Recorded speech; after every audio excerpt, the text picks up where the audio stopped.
Es las 3 de la mañana en uno de los laboratorios de física de partículas más avanzados del mundo. Una investigadora está sentada sola frente a una pantalla, observando los resultados de un experimento que ha repetido cientos de veces. Partículas subatómicas atraviesan detectores, dejando rastros luminosos en la oscuridad digital. Pero hay algo que la inquieta, algo que ha inquietado a los físicos durante casi un siglo. Esas partículas, esos diminutos fragmentos de realidad, no parecen existir de manera definida hasta que alguien las observa. Antes de la medición, existen en lo que los físicos llaman una superposición, un estado borroso de múltiples posibilidades simultáneas, y solo cuando el detector mira, cuando el universo de alguna manera registra la pregunta, la partícula colapsa en una respuesta concreta. La investigadora se recuesta en su silla, frotándose los ojos cansados, y una pregunta surge en su mente, una pregunta que normalmente descartaría como absurda, pero que a estas horas de la noche, rodeada de misterios cuánticos, parece extrañamente pertinente. ¿Será que el universo está renderizando la realidad de la misma manera que un videojuego renderiza solo lo que el jugador puede ver? Esta pregunta, que podría parecer el delirio de una mente agotada o el argumento de una película de ciencia ficción, resulta que ha sido considerada seriamente por algunos de los físicos más brillantes del mundo, no como una creencia, no como una afirmación sobre cómo son las cosas, sino como un marco conceptual que merece ser explorado. Y es precisamente eso lo que vamos a hacer juntos durante las próximas 2 horas. Vamos a adentrarnos en la hipótesis de la simulación, pero no en la versión que has visto en memes de internet, no en los clips virales donde alguien famoso dice que probablemente vivimos en un videojuego y todos asienten como si eso explicara algo. No, vamos a explorar los argumentos físicos reales, las razones por las cuales científicos serios han encontrado esta idea digna de consideración. Y también vamos a examinar con igual rigor las razones por las cuales la mayoría de los físicos no creen que vivamos en una simulación. Porque aquí está la cosa. Hay una diferencia enorme entre decir que vivimos en una simulación y que la ciencia lo ha demostrado, lo cual es falso, y decir que ciertos aspectos de la física moderna tienen propiedades curiosas que son consistentes con, aunque no prueban, la idea de que la realidad podría ser computacional en algún sentido profundo. La primera afirmación es pseudociencia. La segunda es una observación legítima que ha generado artículos académicos, debates filosóficos y experimentos propuestos. Nuestro trabajo aquí es navegar entre estos dos extremos, manteniendo el asombro vivo mientras ejercitamos el escepticismo saludable. Imagina por un momento que tienes frente a ti 2 pantallas divididas.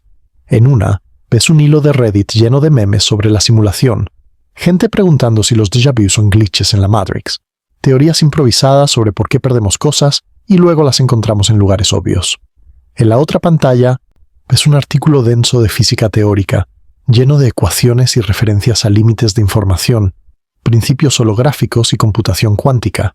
Ambas pantallas están explorando la misma pregunta fundamental, pero con niveles de rigor radicalmente diferentes. Lo fascinante es que la pregunta central, esa inquietud sobre si la realidad que experimentamos podría ser de alguna manera generada o simulada, tiene raíces que van mucho más profundo que cualquier película o meme. Para entender esto, necesitamos distinguir entre varias ideas que a menudo se confunden. Primero está el idealismo filosófico, una tradición que se remonta a pensadores como Platón y Berkeley, que sostiene que la mente o la conciencia es más fundamental que la materia. En esta visión, el mundo material es de alguna manera derivado de o dependiente de la mente. Esto es diferente de la hipótesis de la simulación moderna, aunque comparten cierta afinidad. Luego está la física digital, la idea de que el universo en su nivel más fundamental opera según principios computacionales, que la información es el ingrediente básico de la realidad. Esto fue articulado famosamente por el físico John Wheeler con su frase "eat from bed", sugiriendo que cada partícula, cada campo de fuerza, deriva su existencia de respuestas a preguntas binarias, de bits de información, y finalmente está el argumento de la simulación propiamente dicho, formulado más rigurosamente por el filósofo Nick Bostrom, que es una proposición probabilística sobre la posibilidad de que civilizaciones avanzadas creen simulaciones de ancestros, y que nosotros podríamos estar en una de ellas. Cada una de estas ideas tiene su propia historia, sus propios defensores y sus propios problemas. Y durante esta exploración, vamos a tocar todas ellas, pero siempre con claridad sobre cuál estamos discutiendo en cada momento, porque la confusión entre estas ideas es parte de lo que ha convertido la hipótesis de la simulación en un meme en lugar de un tema serio de investigación. Ahora, antes de continuar, quiero ser completamente honesto contigo sobre algo. La mayoría de los físicos no creen que vivamos en una simulación. Las encuestas informales en conferencias de física sugieren que la gran mayoría considera la idea interesante como ejercicio filosófico, pero no la toma como una descripción probable de la realidad. Y tienen buenas razones para esto, razones que exploraremos en detalle más adelante.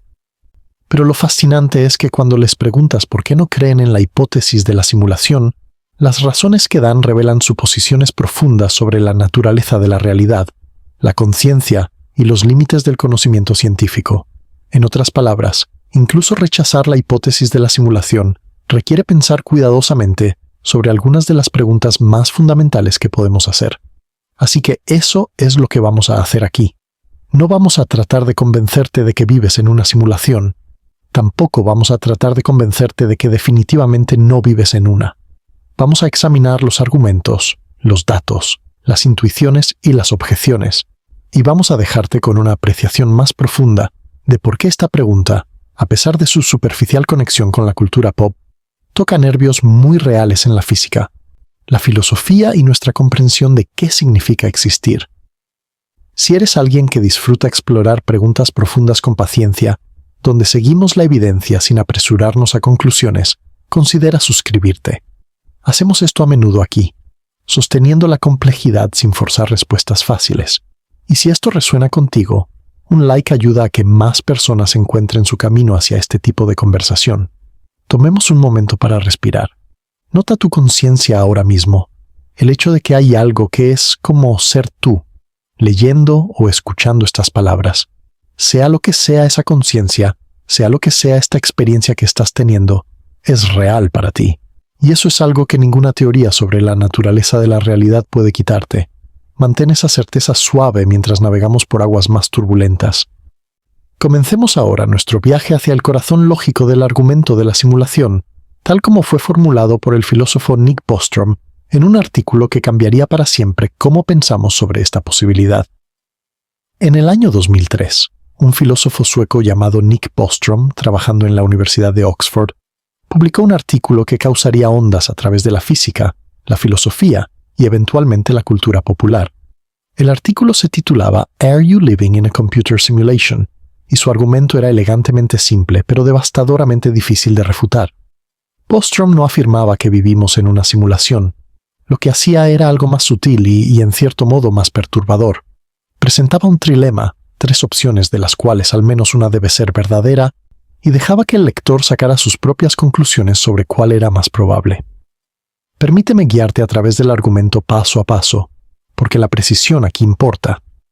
El razonamiento de Bostrom comienza con una suposición que parece razonable, que la civilización humana, o al menos alguna civilización inteligente en el universo, eventualmente desarrollará la capacidad tecnológica para crear simulaciones computacionales muy detalladas de sus ancestros.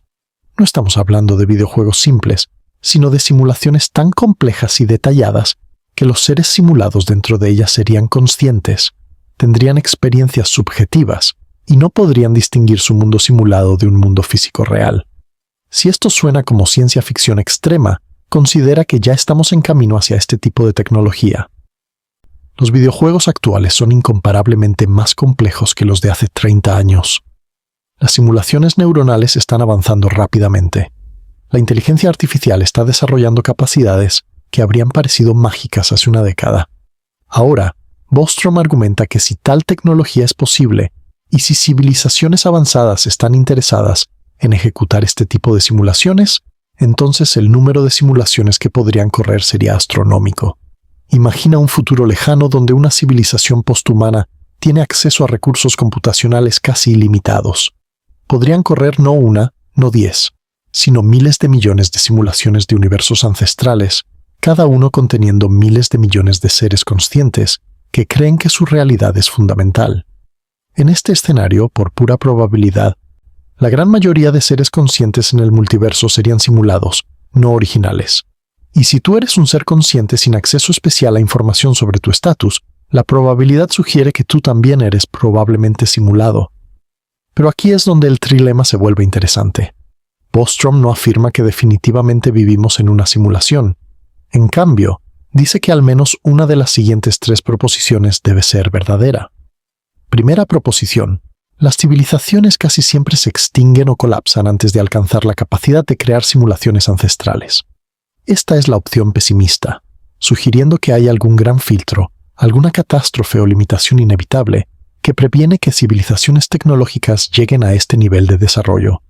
Segunda proposición: las civilizaciones que alcanzan esta capacidad eligen casi universalmente no ejecutar este tipo de simulaciones, quizás por razones éticas, quizás por falta de interés, quizás por restricciones legales. Las civilizaciones avanzadas deciden colectivamente que crear seres conscientes en simulaciones es algo que no deben hacer. Tercera proposición: si ninguna de las 2 primeras es verdadera, entonces casi con certeza vivimos en una simulación, porque si las civilizaciones sobreviven hasta tener esta capacidad y eligen usarla, el número de simulaciones excedería tan vastamente el número de universos originales, que la probabilidad de ser original sería infinitesimalmente pequeña.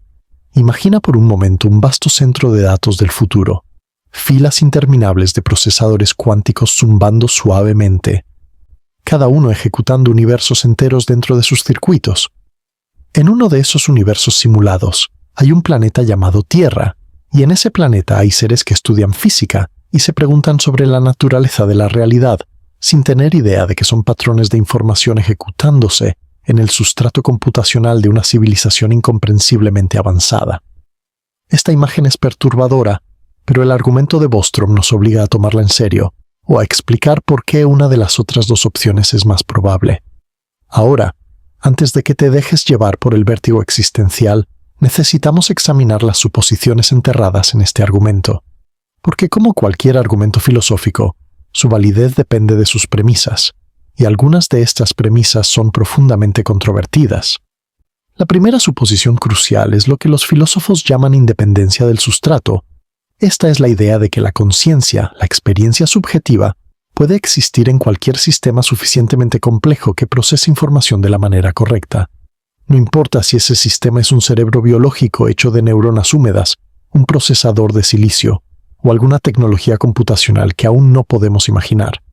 Según esta visión, la conciencia emerge del procesamiento de información, no del sustrato físico particular en el que ese procesamiento ocurre.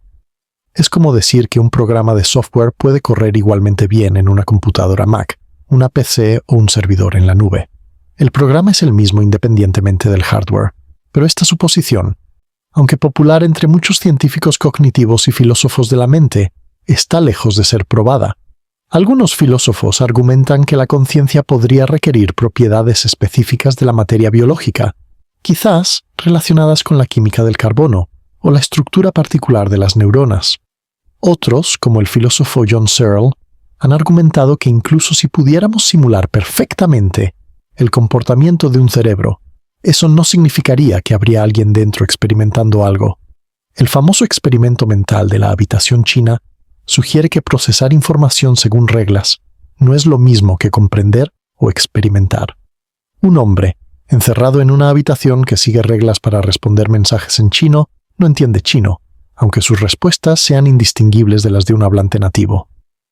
Si la independencia del sustrato es falsa, si la conciencia requiere algo especial sobre la materia biológica o sobre nuestro tipo particular de física, entonces las simulaciones futuras podrían ser funcionalmente perfectas, pero estar completamente vacías por dentro. Serían como elaborados decorados de película, impresionantes desde afuera pero sin nadie en casa. Y si ese es el caso, entonces el argumento de Bostrom se derrumba. No tendría sentido hablar de la probabilidad de ser una simulación porque las simulaciones no contendrían seres conscientes en primer lugar. La segunda suposición importante tiene que ver con la continuidad civilizacional. El argumento asume que es al menos posible que civilizaciones sobrevivan y prosperen lo suficiente como para desarrollar esta tecnología. Pero nuestra propia experiencia sugiere que esto está lejos de ser garantizado. Miramos a nuestro alrededor y vemos armas nucleares, cambio climático, pandemias, inteligencia artificial potencialmente desalineada y docenas de otras amenazas existenciales. ¿Cuántas civilizaciones en el universo habrán navegado exitosamente todos estos peligros? El silencio del cosmos, la ausencia de señales obvias de civilizaciones extraterrestres, sugiere que quizás la vida inteligente tecnológica es rara, o quizás tiende a autodestruirse, o quizás simplemente no nos hemos encontrado todavía. La opción 1 del trilema, que casi todas las civilizaciones se extinguen antes de alcanzar capacidad de simulación, podría muy bien ser la correcta. La tercera suposición tiene que ver con la motivación. ¿Por qué una civilización avanzada querría simular ancestros?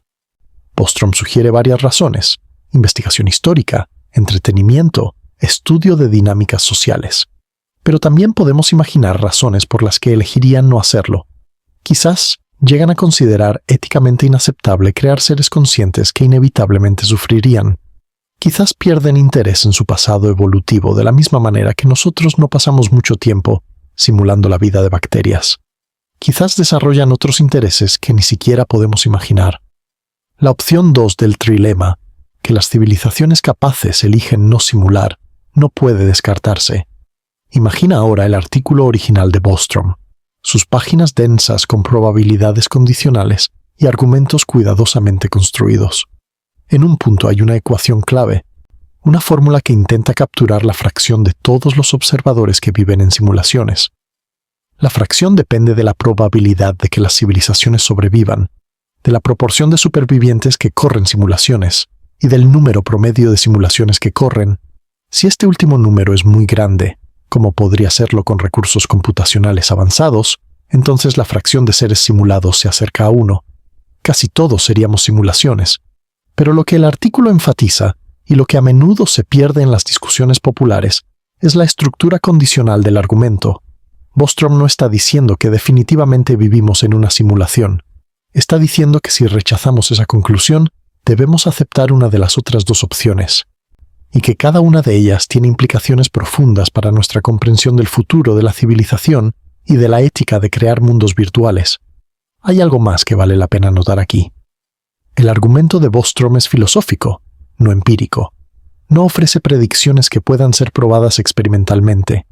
No dice qué debería verse diferente si vivimos en una simulación versus si vivimos en la realidad base. Esto lo distingue de la ciencia ordinaria, que progresa mediante hipótesis falsificables. Algunos críticos argumentan que esto es precisamente el problema con el argumento de la simulación. Es interesante como ejercicio lógico, pero carece de consecuencias prácticas o testables. Otros responden que el argumento ilumina nuestras suposiciones sobre computación, conciencia y el futuro de la inteligencia, incluso si nunca podemos verificar directamente sus conclusiones. Toma un momento aquí para respirar profundamente. Nota cómo tu mente puede tensarse ante estas ideas, cómo hay algo casi vertiginoso en contemplar la posibilidad de que todo lo que conoces podría ser información procesándose en algún sustrato inimaginable. Pero nota también que sigues aquí, sigues consciente, sigues teniendo experiencias. Sea cual sea la naturaleza última de la realidad, tu experiencia de este momento es incuestionablemente real para ti. El argumento de Bostrom ha generado décadas de debate, refinamientos y extensiones. Algunos han propuesto versiones más fuertes, argumentando que debemos asignar probabilidades específicas a cada opción del trilema. Otros han identificado suposiciones adicionales ocultas en el razonamiento. Pero la contribución duradera del argumento no es convencer a todos de que vivimos en una simulación, es obligarnos a pensar cuidadosamente sobre lo que asumimos cuando hablamos de conciencia, computación y el futuro de la inteligencia en el universo. Y ahora viene la pregunta que impulsa el resto de nuestra exploración. Si el argumento de Bostrom es puramente filosófico, si no hace predicciones específicas sobre cómo debería verse la física, entonces, ¿por qué los físicos prestan atención? ¿Hay algo en la estructura del universo, en las ecuaciones de la física, que sugiere propiedades computacionales? Esta es la pregunta que nos lleva al corazón científico de nuestro viaje.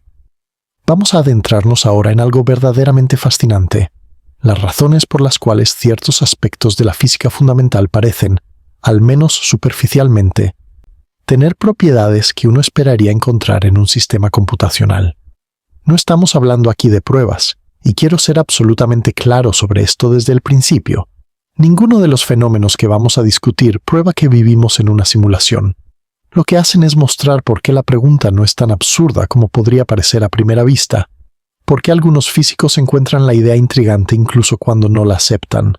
El primer fenómeno que merece nuestra atención es la cuantización. A diferencia de lo que nuestra experiencia cotidiana sugiere, la realidad a nivel fundamental no parece ser continua sino discreta. La energía viene en paquetes indivisibles llamados cuantos. El tiempo y el espacio, aunque aparentemente continuos a nuestras escalas, podrían ser discretos en escalas suficientemente pequeñas. Las cargas eléctricas están cuantizadas, siempre son múltiplos de la carga del electrón. Es como si la realidad estuviera hecha de píxeles, de unidades mínimas debajo de las cuales no puedes subdividir. Ahora, esto tiene una conexión intuitiva con la simulación. Cualquier simulación por computadora debe operar con valores discretos, porque las computadoras trabajan con bits, con unos y ceros, con números finitos de cifras decimales. No puedes almacenar un número infinitamente preciso en una computadora con memoria finita. Así que si estuvieras diseñando una simulación del universo, naturalmente esperarías encontrar cuantización, una resolución mínima por debajo de la cual no calculas nada. Y curiosamente, eso es exactamente lo que encontramos en la física real. Pero aquí viene la advertencia crucial. La cuantización en física tiene explicaciones que no requieren invocar simulaciones. La mecánica cuántica, desarrollada a lo largo del siglo XX, explica la cuantización como una consecuencia de las propiedades ondulatorias de la materia y la energía. Cuando confinas una onda en un espacio limitado, solo ciertas frecuencias son posibles, de la misma manera que una cuerda de guitarra solo puede vibrar en ciertos modos. Esta es matemática elegante y bien establecida que no menciona simulaciones ni computadoras. Así que mientras la cuantización es consistente con la hipótesis de la simulación, también es completamente explicable sin ella. Ahora imagina que pudieras hacer zoom hacia el tejido mismo del espacio y el tiempo, pasando más allá de átomos, más allá de protones y neutrones, más allá de quarks, hacia dimensiones cada vez más pequeñas.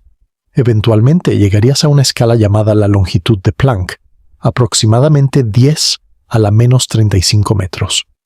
Esta es una distancia tan increíblemente pequeña que si un átomo fuera del tamaño de todo el universo observable, la longitud de Planck sería aproximadamente del tamaño de un árbol. A esta escala, nuestras ecuaciones de física dejan de funcionar. La relatividad general y la mecánica cuántica, nuestras dos teorías más fundamentales, entran en conflicto irreconciliable. Literalmente, no sabemos qué pasa en escalas más pequeñas que la longitud de Planck. Es como si hubiéramos llegado a una pared de píxeles, un límite de resolución más allá del cual la física no tiene respuestas. Algunos teóricos especulan que el espacio-tiempo mismo podría estar cuantizado a esta escala, que podrías ver una distancia mínima posible, así como hay una carga mínima posible. Si eso es cierto, la analogía con los píxeles de una pantalla de computadora se vuelve aún más sugerente. Pero nuevamente, debemos ser honestos.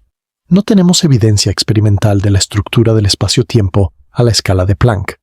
Nuestros instrumentos más sofisticados están aproximadamente 17 órdenes de magnitud, demasiado grandes para ver directamente lo que sucede allí. La especulación sobre la cuantización del espacio-tiempo es exactamente eso. Especulación informada pero no verificada. El tercer fenómeno es quizás el más fascinante de todos, el principio holográfico. Esta es una de las ideas más extrañas y mejor fundamentadas de la física teórica moderna, surgida del trabajo de Stephen Hawking sobre agujeros negros y desarrollada por físicos como Gerard T. Hooft y Leonard Susskind. El principio holográfico sugiere que toda la información contenida en un volumen tridimensional de espacio puede ser codificada completamente en la superficie bidimensional que delimita ese volumen. Déjame explicar esto con más detalle porque es contraintuitivo.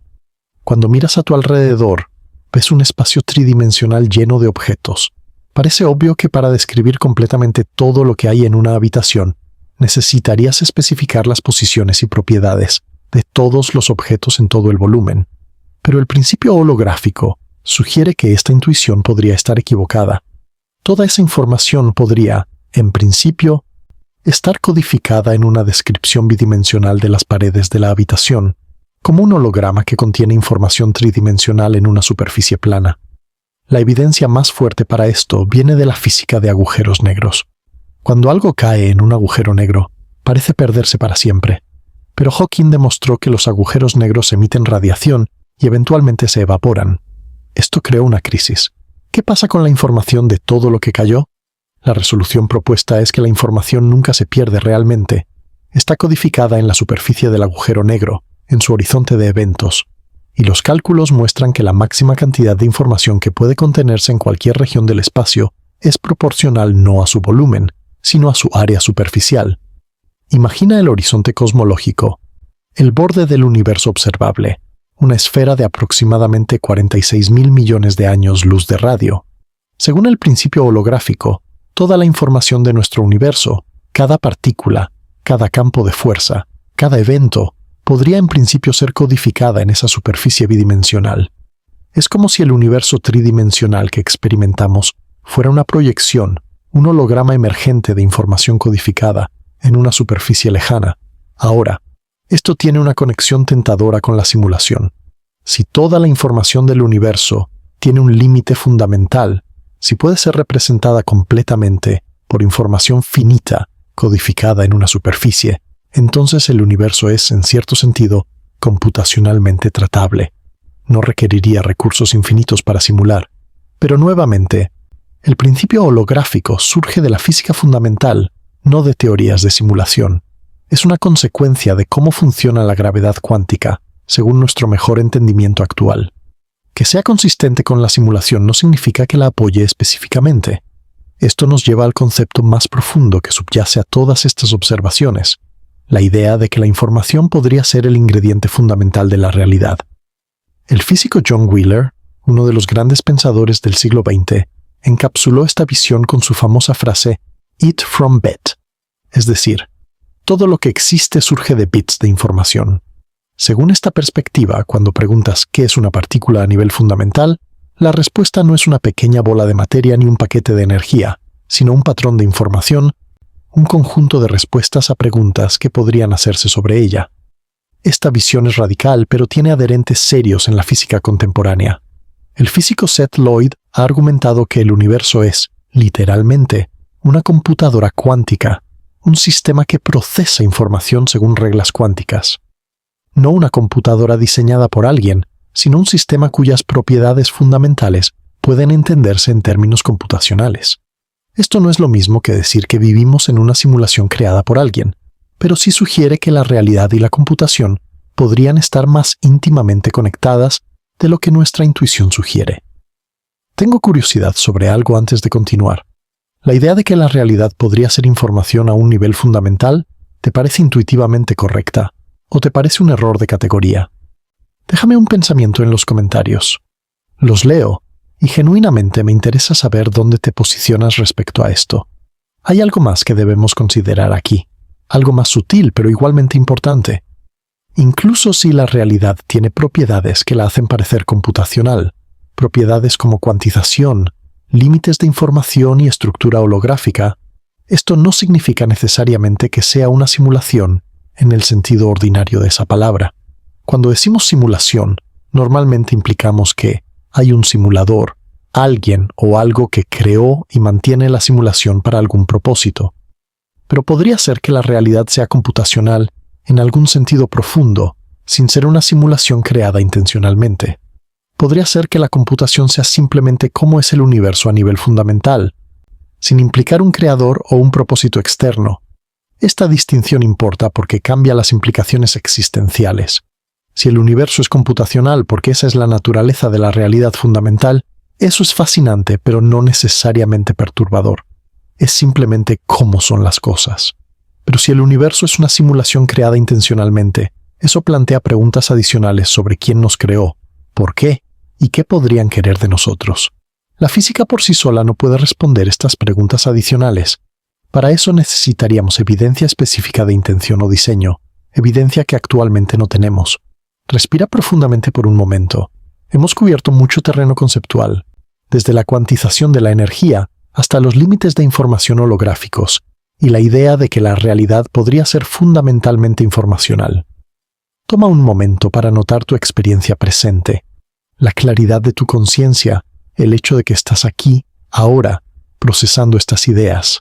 Sea lo que sea la realidad a nivel fundamental, sea información o materia, o algo que nuestros conceptos aún no pueden capturar, tu experiencia de este momento es innegablemente tuya, y ahora vamos a adentrarnos en uno de los paralelos más provocativos entre la física y los videojuegos: la curiosa manera en que la mecánica cuántica parece renderizar la realidad solo cuando alguien mira. Hay una experiencia que cualquier persona que haya jugado videojuegos modernos conoce íntimamente, aunque quizás nunca haya pensado en ella conscientemente. Cuando caminas por un mundo virtual expansivo, digamos un juego de mundo abierto como los que dominan el mercado actual, el juego no está computando todo el mundo en todo momento. Eso sería computacionalmente imposible. En cambio, el juego renderiza activamente solo lo que el jugador puede ver. Los árboles que están detrás de ti existen como datos abstractos, pero no se calculan sus hojas moviéndose con el viento hasta que giras y miras. Las montañas en el horizonte se cargan con mayor detalle a medida que te acercas. Es un sistema eficiente que crea la ilusión de un mundo completo mientras solo computa lo necesario en cada momento. Ahora imagina que descubrieras que el universo real funciona de manera similar, que las partículas no tienen propiedades definidas hasta que alguien las mide, que los electrones no están en ningún lugar en particular hasta que un detector pregunta dónde están, que la realidad, en cierto sentido, se define solo mediante la observación. Esto no es ciencia ficción, esto es mecánica cuántica, la teoría física más precisamente confirmada en la historia de la ciencia. El ejemplo más famoso es el experimento de la doble rendija. En este experimento, disparas partículas individuales, digamos electrones o fotones, hacia una barrera con dos pequeñas aberturas. Detrás de la barrera hay una pantalla detectora que registra dónde aterriza cada partícula. La pregunta simple es, ¿cómo se distribuyen las partículas en la pantalla? Si las partículas fueran pequeñas bolas sólidas, como nuestra intuición clásica sugiere, esperarías ver dos bandas, una detrás de cada rendija. Cada partícula pasaría por una rendija u otra y aterrizaría en la posición correspondiente, pero eso no es lo que sucede. En cambio, las partículas forman un patrón de interferencia, bandas alternantes de alta y baja intensidad que son características de ondas. Es como si cada partícula pasara por ambas rendijas simultáneamente, interfiriendo consigo misma antes de aterrizar en un punto específico. Pero aquí es donde se pone realmente extraño. Si pones un detector en una de las rendijas para ver por cuál pasa la partícula, el patrón de interferencia desaparece. Las partículas comienzan a comportarse como pequeñas bolas, formando las dos bandas clásicas que esperarías. Es como si la partícula supiera que estás mirando y decidiera comportarse de manera diferente. Esta es la esencia del problema de la medición en mecánica cuántica, y ha perturbado a los físicos desde los años 20 del siglo pasado. Antes de la medición, la partícula existe en lo que se llama una superposición, un estado que incluye todas las posibilidades simultáneamente. Solo cuando se realiza una medición, la partícula colapsa a un estado definido. La pregunta de qué causa este colapso y qué constituye exactamente una medición sigue sin respuesta definitiva después de casi un siglo de debate. Imagina un fotón viajando hacia las dos rendijas, pero antes de llegar, no está en ningún lugar en particular. Es una onda de probabilidad, una nube de posibilidades que se extiende a través del espacio. Pero cuando alcanza el detector, esa nube se contrae instantáneamente a un punto específico. La partícula aparece, como si se materializara de la nada, precisamente en el momento de la observación. Ahora puedes ver por qué algunos han visto aquí una analogía con los videojuegos. Es como si el universo no calculara la posición exacta de la partícula hasta que alguien pregunta, renderizado bajo demanda, eficiencia computacional cósmica. Pero antes de dejarnos llevar por esta analogía, debemos examinar qué dice realmente la física sobre lo que está sucediendo, porque aunque el problema de la medición es genuinamente misterioso, hay interpretaciones de la mecánica cuántica que lo explican sin invocar simulaciones ni observadores conscientes. La interpretación más famosa es la de Copenhague, asociada con Niels Bohr y desarrollada en los años 20 y 30. Según esta visión, la función de onda que describe probabilidades no es una descripción de algo real, sino una herramienta matemática para calcular predicciones. El colapso de la función de onda no es un proceso físico, sino un cambio en nuestro conocimiento. Cuando medimos, aprendemos algo y actualizamos nuestra descripción en consecuencia. En esta interpretación, la pregunta de qué está sucediendo antes de la medición simplemente no tiene sentido. Solo podemos hablar de resultados de mediciones, no de realidades subyacentes. Luego está la interpretación de muchos mundos, propuesta por Hugh Everett en 1957. Según esta visión radicalmente diferente, no hay colapso en absoluto. Cuando ocurre una medición, el universo se ramifica en múltiples versiones, una para cada resultado posible. En un universo, la partícula aterrizó aquí, en otro aterrizó allá. Ambos resultados ocurrieron, pero en ramas diferentes que ya no pueden interactuar. No hay renderizado bajo demanda porque todo se calcula siempre, pero en universos paralelos separados. También está el enfoque de la decoherencia, que ofrece una explicación más técnica de por qué los sistemas cuánticos parecen comportarse clásicamente cuando interactúan con su entorno. Cuando una partícula interactúa con un detector, esa interacción la conecta con una enorme cantidad de partículas en el detector, que a su vez están conectadas con el aire, las paredes, el resto del universo. Esta cascada de interacciones efectivamente elimina la interferencia cuántica, haciendo que el sistema se comporte como si hubiera colapsado, sin necesidad de invocar observadores conscientes. La decoherencia explica por qué no vemos superposiciones en la vida cotidiana, por qué los gatos están vivos o muertos, pero no ambos. Ninguna de estas interpretaciones requiere invocar simulación o diseño. La mecánica cuántica es extraña, genuinamente extraña, pero su extrañeza tiene explicaciones que no implican que la realidad esté siendo generada para nosotros. Sin embargo, hay algo que estas interpretaciones no resuelven completamente: el problema duro de la medición, la pregunta de por qué hay algo que es como ser un observador, por qué la conciencia parece jugar un papel especial en convertir posibilidades en realidades. Algunos físicos y filósofos han argumentado que la conciencia podría tener un rol fundamental en la física cuántica, que el colapso de la función de onda ocurre cuando la información llega a una mente consciente. Esta visión, a veces llamada conciencia causa colapso, es minoritaria, pero tiene defensores serios. Ahora imagina un videojugador caminando por un mundo virtual, el paisaje materializándose justo adelante, los polígonos y texturas cargándose en tiempo real. Luego corta a un laboratorio de física de partículas, detectores esperando silenciosamente, y una partícula que se materializa precisamente en el momento en que el detector mira. La analogía visual es seductora, pero la analogía no es prueba. El hecho de que dos cosas se parezcan superficialmente no significa que compartan una causa común.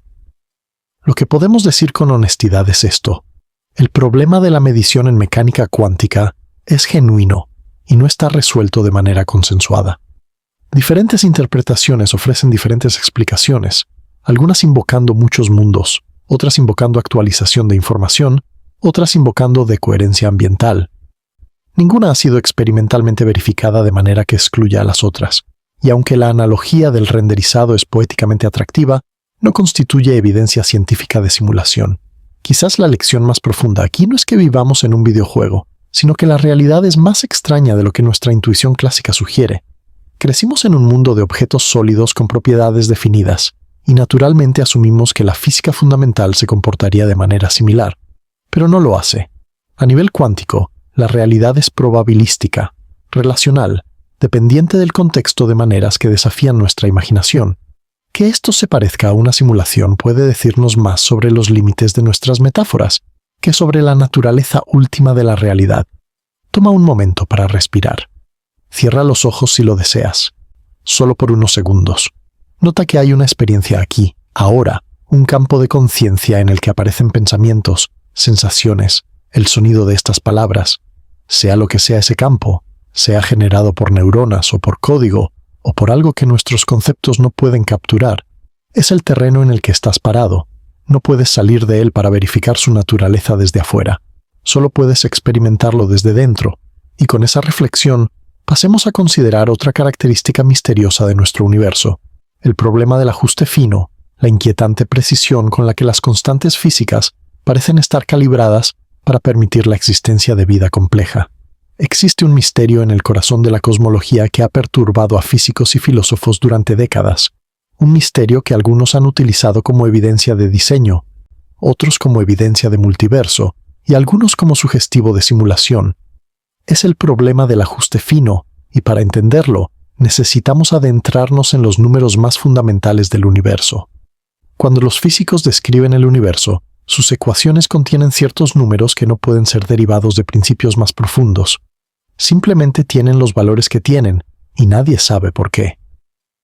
La velocidad de la luz, la constante de Planck, la masa del electrón, la fuerza de la gravedad, la intensidad de la fuerza nuclear fuerte, la constante cosmológica. Estos números aparecen en las ecuaciones como dados, como parámetros que deben ser medidos empíricamente porque la teoría no los predice. Lo extraño es cuán precisamente calibrados parecen estar estos números para permitir un universo habitable. Considera la fuerza de gravedad. Si fuera un poco más fuerte, las estrellas se comprimirían y quemarían su combustible demasiado rápido, extinguiéndose antes de que los planetas pudieran desarrollar vida. Si fuera un poco más débil, las estrellas no podrían encenderse en absoluto, y el universo sería un lugar frío y oscuro sin fuentes de energía. Considera la fuerza nuclear fuerte, la que mantiene unidos a los protones y neutrones en el núcleo atómico. Si fuera un pequeño porcentaje más fuerte, todo el hidrógeno del universo temprano se habría fusionado en helio, sin dejar combustible para las estrellas de larga vida que necesitamos. Si fuera un poco más débil, los núcleos atómicos serían inestables y no existirían elementos más pesados que el hidrógeno. Considera la constante cosmológica, que controla la tasa de expansión acelerada del universo. Este número es asombrosamente pequeño, pero distinto de cero. Si fuera significativamente mayor, el universo se habría expandido tan rápido que nunca se habrían formado galaxias, estrellas ni planetas. Si fuera negativo, el universo habría colapsado sobre sí mismo poco después del Big Bang. Ahora imagina un panel de control cósmico, una consola con controles deslizantes para cada una de estas constantes fundamentales. Cada deslizador puede moverse hacia arriba o hacia abajo, cambiando el valor de la constante correspondiente. Miras el panel y notas que cada deslizador está posicionado con precisión extrema. Mueves cualquiera de ellos incluso ligeramente, y en una pantalla que muestra el universo resultante, las estrellas parpadean y desaparecen, los átomos se desintegran, el cosmos colapsa o se dispersa en vacío frío. Solo con esta configuración precisa, este ajuste específico de todos los deslizadores simultáneamente, emerge un universo capaz de contener planetas, química, vida y observadores que preguntan por qué los deslizadores están donde están. Este es el problema del ajuste fino. ¿Por qué los parámetros fundamentales del universo tienen precisamente los valores necesarios para que existamos? Hay varias respuestas posibles a esta pregunta, y cada una tiene profundas implicaciones filosóficas. La primera respuesta es la más directa. Es una coincidencia. Los parámetros tienen los valores que tienen por ninguna razón en particular. Nosotros existimos para notarlos precisamente porque tienen esos valores. Si fueran diferentes, no estaríamos aquí para hacer la pregunta. Este es el principio antrópico débil. La observación de que los observadores solo pueden existir en universos que permiten observadores. Es lógicamente impecable, pero quizás insatisfactorio. Es como decir que la lotería no necesita explicación porque alguien tenía que ganar. La segunda respuesta es que hay una gran cantidad de universos con diferentes parámetros. Un multiverso. Si existen incontables universos con todas las combinaciones posibles de constantes físicas, entonces no es sorprendente que al menos algunos tengan valores compatibles con la vida. Nosotros necesariamente nos encontramos en uno de esos universos habitables, porque no podríamos existir en ningún otro lugar. Esta respuesta desplaza el misterio, pero no lo elimina. Ahora necesitamos explicar por qué existe un multiverso, lo cual plantea sus propios problemas filosóficos. La tercera respuesta es que los parámetros fueron establecidos intencionalmente por un diseñador, ya sea un dios, una civilización simuladora o alguna inteligencia que trasciende nuestra comprensión. Si vivimos en una simulación, los simuladores habrían tenido que programar estas constantes con los valores correctos para que el universo produjera la complejidad que querían observar o estudiar. El ajuste fino, en esta visión, no es accidente ni selección entre infinitos universos, sino ingeniería deliberada.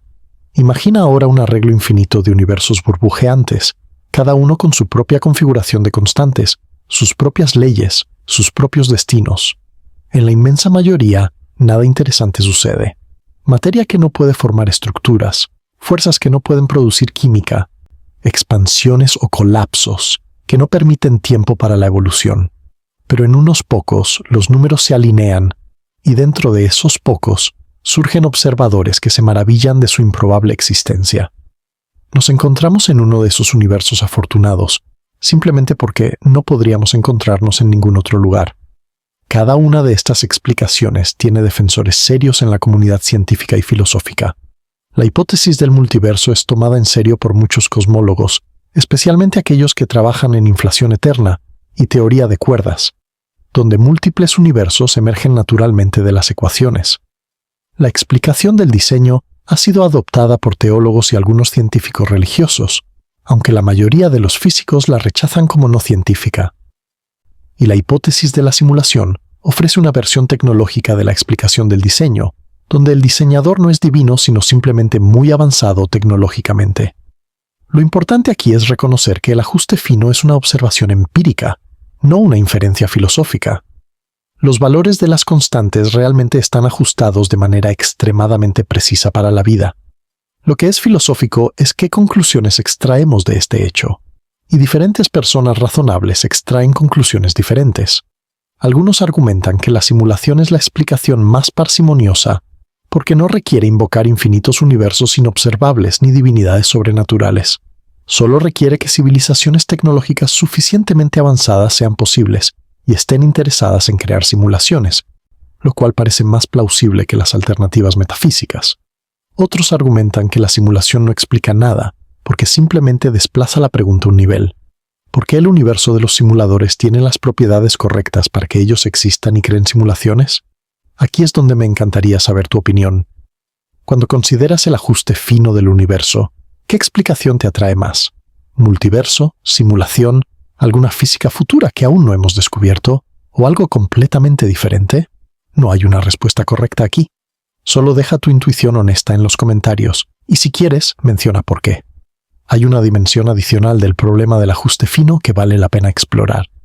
Algunos físicos argumentan que el ajuste fino podría ser una ilusión, que la física futura revelará conexiones profundas entre las constantes que hacen sus valores necesarios en lugar de contingentes.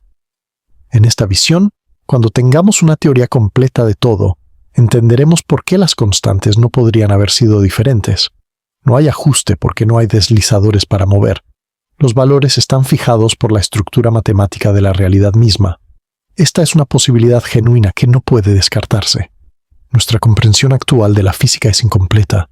No tenemos una teoría cuántica de la gravedad, no entendemos la materia oscura o la energía oscura en detalle, y podría haber estructuras matemáticas más profundas que aún no hemos descubierto. Pero hasta que esa física futura llegue, el ajuste fino sigue siendo un misterio que invita a la especulación. Lo que podemos decir con certeza es esto: el ajuste fino es real, las explicaciones son diversas, y ninguna ha sido verificada. La simulación es una de varias hipótesis especulativas, ni más ni menos plausible que las alternativas hasta que tengamos más información. Toma un momento para notar tu respiración, el aire entrando y saliendo, un proceso que requiere que la química del oxígeno funcione de cierta manera, que los enlaces moleculares tengan las fuerzas que tienen, que el universo haya evolucionado estrellas que sintetizaron ese oxígeno hace miles de millones de años. El simple acto de respirar depende de toda esta maquinaria cósmica, de todas estas constantes finamente ajustadas. Sea lo que sea que explique este ajuste, estás viviendo dentro de él ahora mismo. Y con esa apreciación, pasemos a algo esencial: los argumentos más fuertes en contra de la hipótesis de la simulación, porque cualquier exploración honesta debe dar voz completa a las objeciones. Hemos pasado tiempo considerable explorando por qué algunos toman en serio la hipótesis de la simulación. Ahora es momento de dar la misma atención a las razones por las cuales la mayoría de los físicos no la aceptan. Estas objeciones no son trucos retóricos ni desestimaciones apresuradas. Son argumentos sustantivos que cualquier defensor de la simulación debe confrontar. La primera y quizás más devastadora objeción es el problema del regreso infinito. Si vivimos en una simulación creada por alguna civilización en un universo superior, entonces surge la pregunta natural: ¿en qué tipo de realidad viven esos simuladores? ¿Están ellos también en una simulación? ¿Y sus simuladores? Esta cadena de simulaciones dentro de simulaciones puede extenderse indefinidamente sin llegar nunca a una base sólida, a una realidad fundamental que no sea simulada. Imagina una torre de tortugas apiladas infinitamente, cada una sosteniendo a la de arriba sin ninguna tortuga en el fondo que realmente esté sobre algo sólido. Es una regresión sin fin que no explica nada.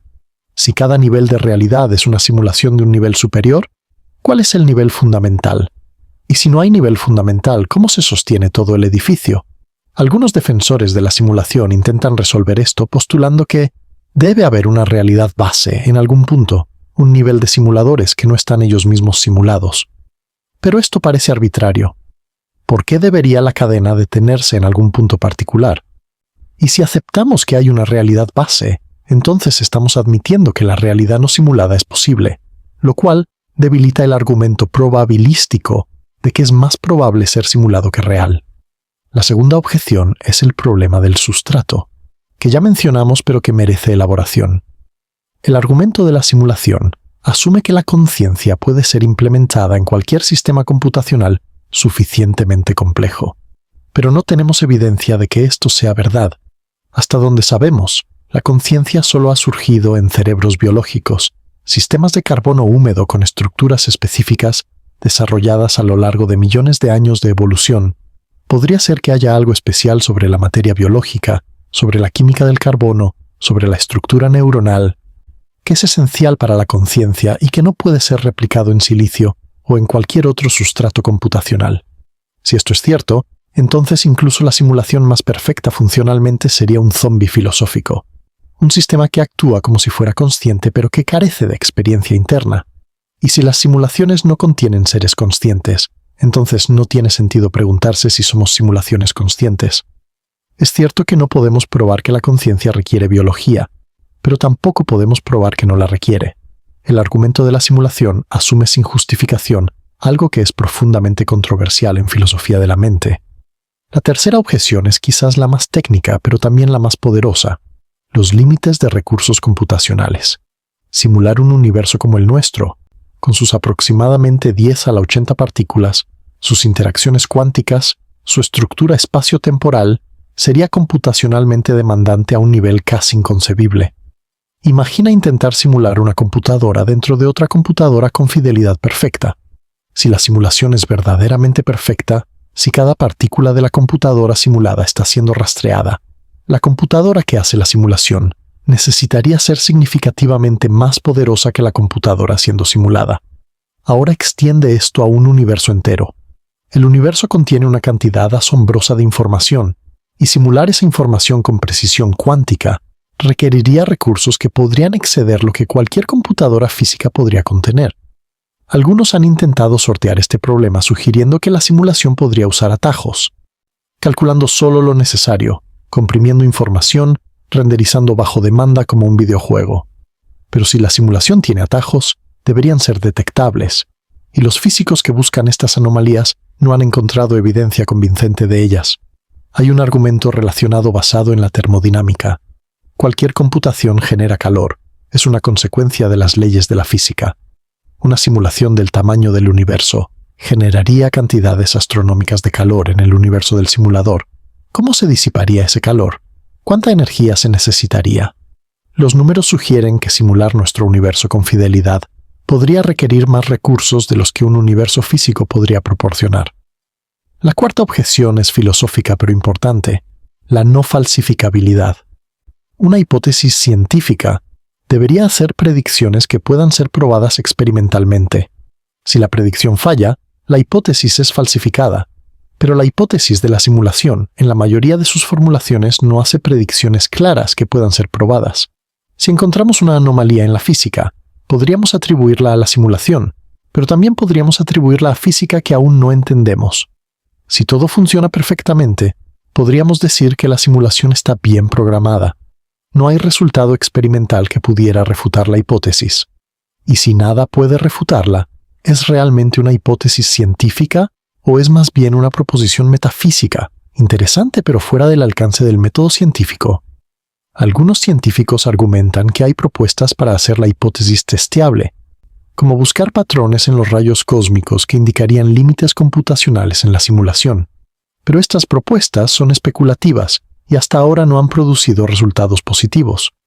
La quinta objeción es quizás la más humilde, pero también la más difícil de refutar: el principio de que la explicación más simple es preferible. Si el universo existe y funciona de la manera que observamos, ¿por qué añadir la complejidad adicional de simuladores y metauniversos? Esta objeción a veces se formula como el universo aburrido. Quizás la realidad simplemente es sin misterio adicional, sin capas de simulación, sin diseñadores ni simuladores. Buscamos explicaciones porque nuestras mentes están diseñadas para buscar patrones y causas. Pero eso no significa que todo tenga una explicación profunda. El universo podría ser un hecho bruto, algo que existe sin razón ulterior. Algunas tradiciones filosóficas han abrazado esta posibilidad. El universo no necesita justificación externa, simplemente es. Y la hipótesis de la simulación, en esta luz, parece un mito moderno, un intento de dar sentido a la existencia mediante la postulación de creadores, similar a los mitos de creación de culturas antiguas pero con terminología tecnológica. Ahora, los defensores de la simulación tienen respuestas a cada una de estas objeciones. Contra el regreso infinito, argumentan que la cadena debe detenerse en algún punto, en una realidad base física. Contra el problema del sustrato, señalan que no tenemos razón positiva para pensar que la biología es esencial para la conciencia. Contra los límites de recursos, invocan física futura y capacidades computacionales que no podemos imaginar. Contra la no falsificabilidad, proponen experimentos específicos. Contra la preferencia por simplicidad, argumentan que la simulación explica el ajuste fino y otros misterios. El debate está genuinamente abierto. No hay un vencedor claro, y eso, en cierto modo, es lo más honesto que podemos decir. La hipótesis de la simulación no ha sido probada ni refutada. Es una idea que ocupa un espacio liminal entre la física, la filosofía y la especulación, y probablemente permanecerá allí durante bastante tiempo. Lo que sí podemos decir es que las objeciones son serias. Cualquiera que te diga con confianza que vivimos en una simulación está excediendo lo que la evidencia permite. E igualmente, cualquiera que te diga con confianza que definitivamente no vivimos en una simulación, también está excediendo lo que la evidencia permite. El agnosticismo honesto parece la postura más justificada. Toma un momento aquí para notar cómo se siente sostener la incertidumbre. No saber definitivamente, no poder resolver la pregunta. Para muchas personas esto es incómodo. Nuestras mentes quieren respuestas claras. Pero hay algo valioso en aprender a estar cómodo con lo desconocido, en poder decir no sé sin sentir que eso es un fracaso. Sea cual sea la naturaleza de la realidad, tu capacidad de contemplar estas preguntas, de sopesar argumentos, de experimentar incertidumbre, es fascinante en sí misma. Estás aquí, en este momento, consciente. Eso es algo. Y ninguna resolución del debate sobre la simulación puede aumentar o disminuir esa realidad inmediata. Pasemos ahora a considerar algo que hemos tocado brevemente pero que merece atención completa. ¿Podemos realmente poner a prueba la hipótesis de la simulación? ¿Hay experimentos que podrían revelar si vivimos en una realidad computada? Esta es la pregunta que separa la física de la filosofía pura. ¿Hay alguna manera de saber?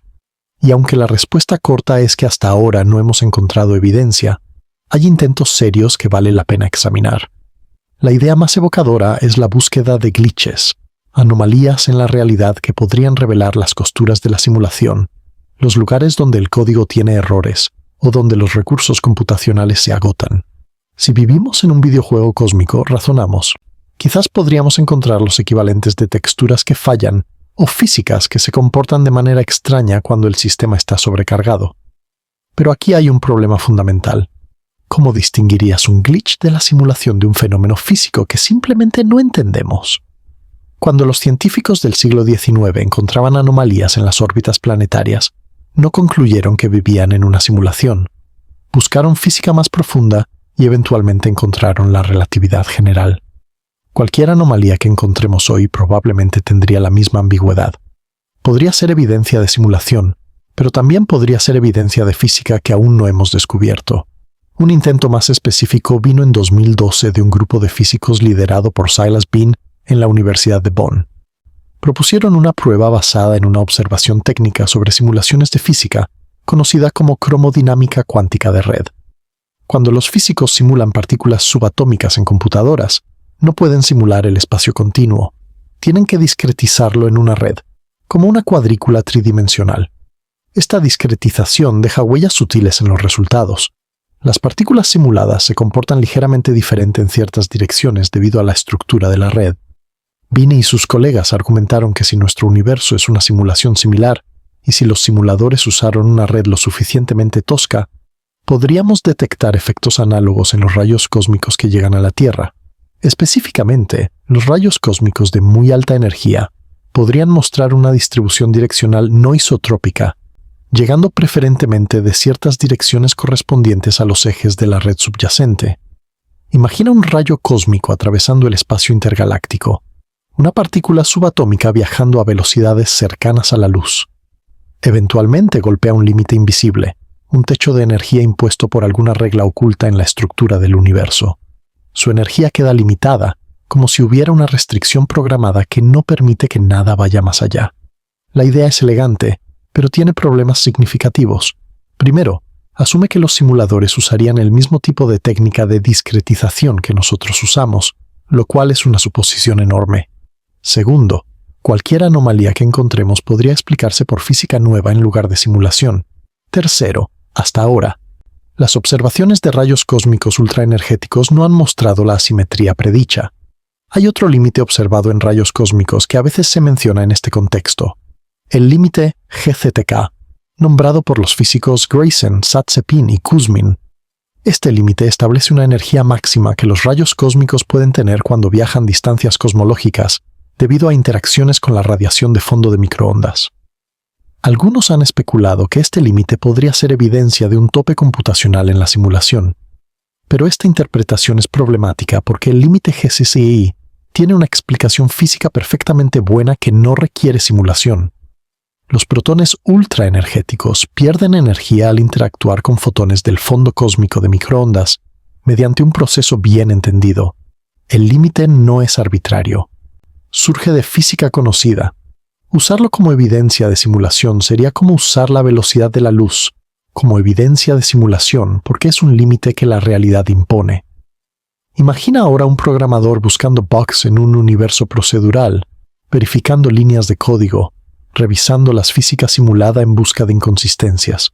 Luego corta a físicos en aceleradores de partículas, cazando anomalías, buscando cualquier cosa que no encaje con las predicciones del modelo estándar.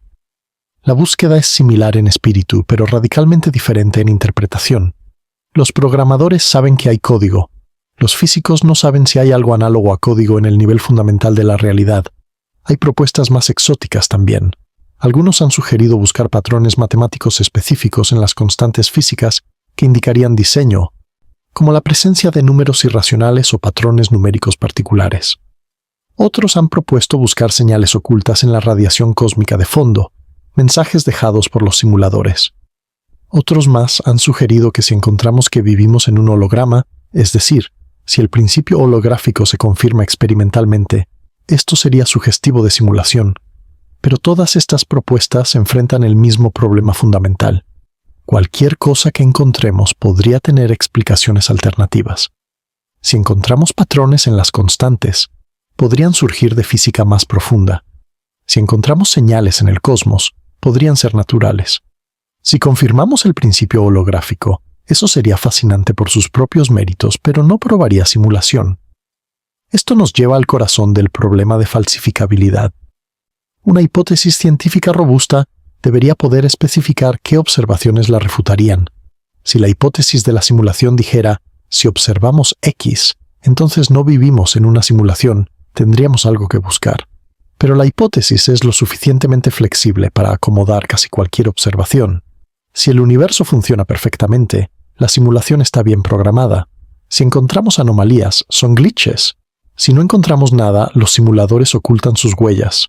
No hay resultado que claramente falsificaría la hipótesis.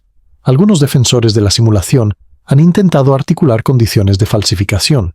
Por ejemplo, si descubrimos que la conciencia requiere procesos físicos no computables, como algunos argumentan que la mecánica cuántica podría proporcionar, eso refutaría la simulación computacional. O si descubrimos que la física es continua hasta escalas arbitrariamente pequeñas, sin pixelación de ningún tipo, eso sería evidencia contra la simulación. Pero estas condiciones son difíciles de verificar experimentalmente, y no hay consenso sobre si realmente refutarían la hipótesis. Lo que podemos decir honestamente es esto. La hipótesis de la simulación actualmente ocupa un espacio liminal entre ciencia y metafísica. Tiene conexiones con física real, hace afirmaciones sobre la naturaleza de la realidad, pero no hace predicciones claramente testeable con tecnología actual. Esto no la hace falsa, pero la coloca en una categoría diferente de las teorías científicas ordinarias que pueden ser confirmadas o refutadas experimentalmente. Quizás con el tiempo, con física más profunda y mejor comprensión de la conciencia, la hipótesis se volverá más testeable. O quizás quedará permanentemente fuera del alcance de la ciencia empírica, una pregunta que la física nunca podrá responder. Por ahora, permanece abierta, ni probada ni refutada. Una pregunta fascinante que revela tanto sobre los límites de nuestro conocimiento como sobre la naturaleza de la realidad. Respira profundamente. En el acto de respirar, tu cuerpo está intercambiando información con el universo, moléculas entrando y saliendo, procesos bioquímicos ejecutándose con precisión asombrosa. Sea lo que sea que este proceso represente a nivel fundamental, sea átomos en el vacío, información en una simulación o algo que nuestros conceptos no pueden capturar, está sucediendo ahora mismo. Tú estás sucediendo ahora mismo.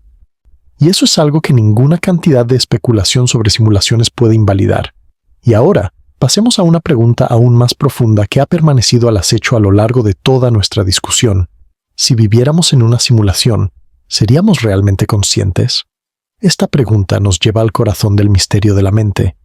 Hemos hablado extensamente sobre si el universo podría ser una simulación, sobre los argumentos físicos y filosóficos, sobre las objeciones y los intentos de prueba. Pero hay una pregunta más fundamental que subyace a todo esto. Una pregunta que determina si el debate importa existencialmente en absoluto. ¿Serían conscientes los seres en una simulación?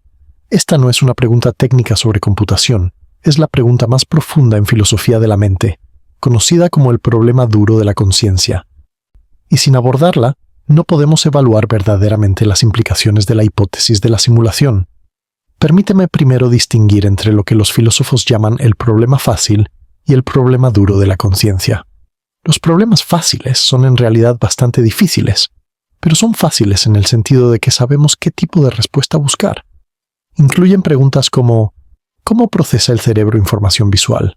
¿Cómo controlamos nuestro comportamiento? ¿Cómo accedemos y reportamos nuestros estados internos?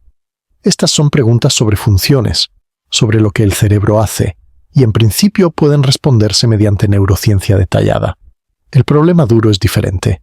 Es la pregunta de por qué hay algo que es como ser un organismo consciente, por qué el procesamiento de información va acompañado de experiencia subjetiva.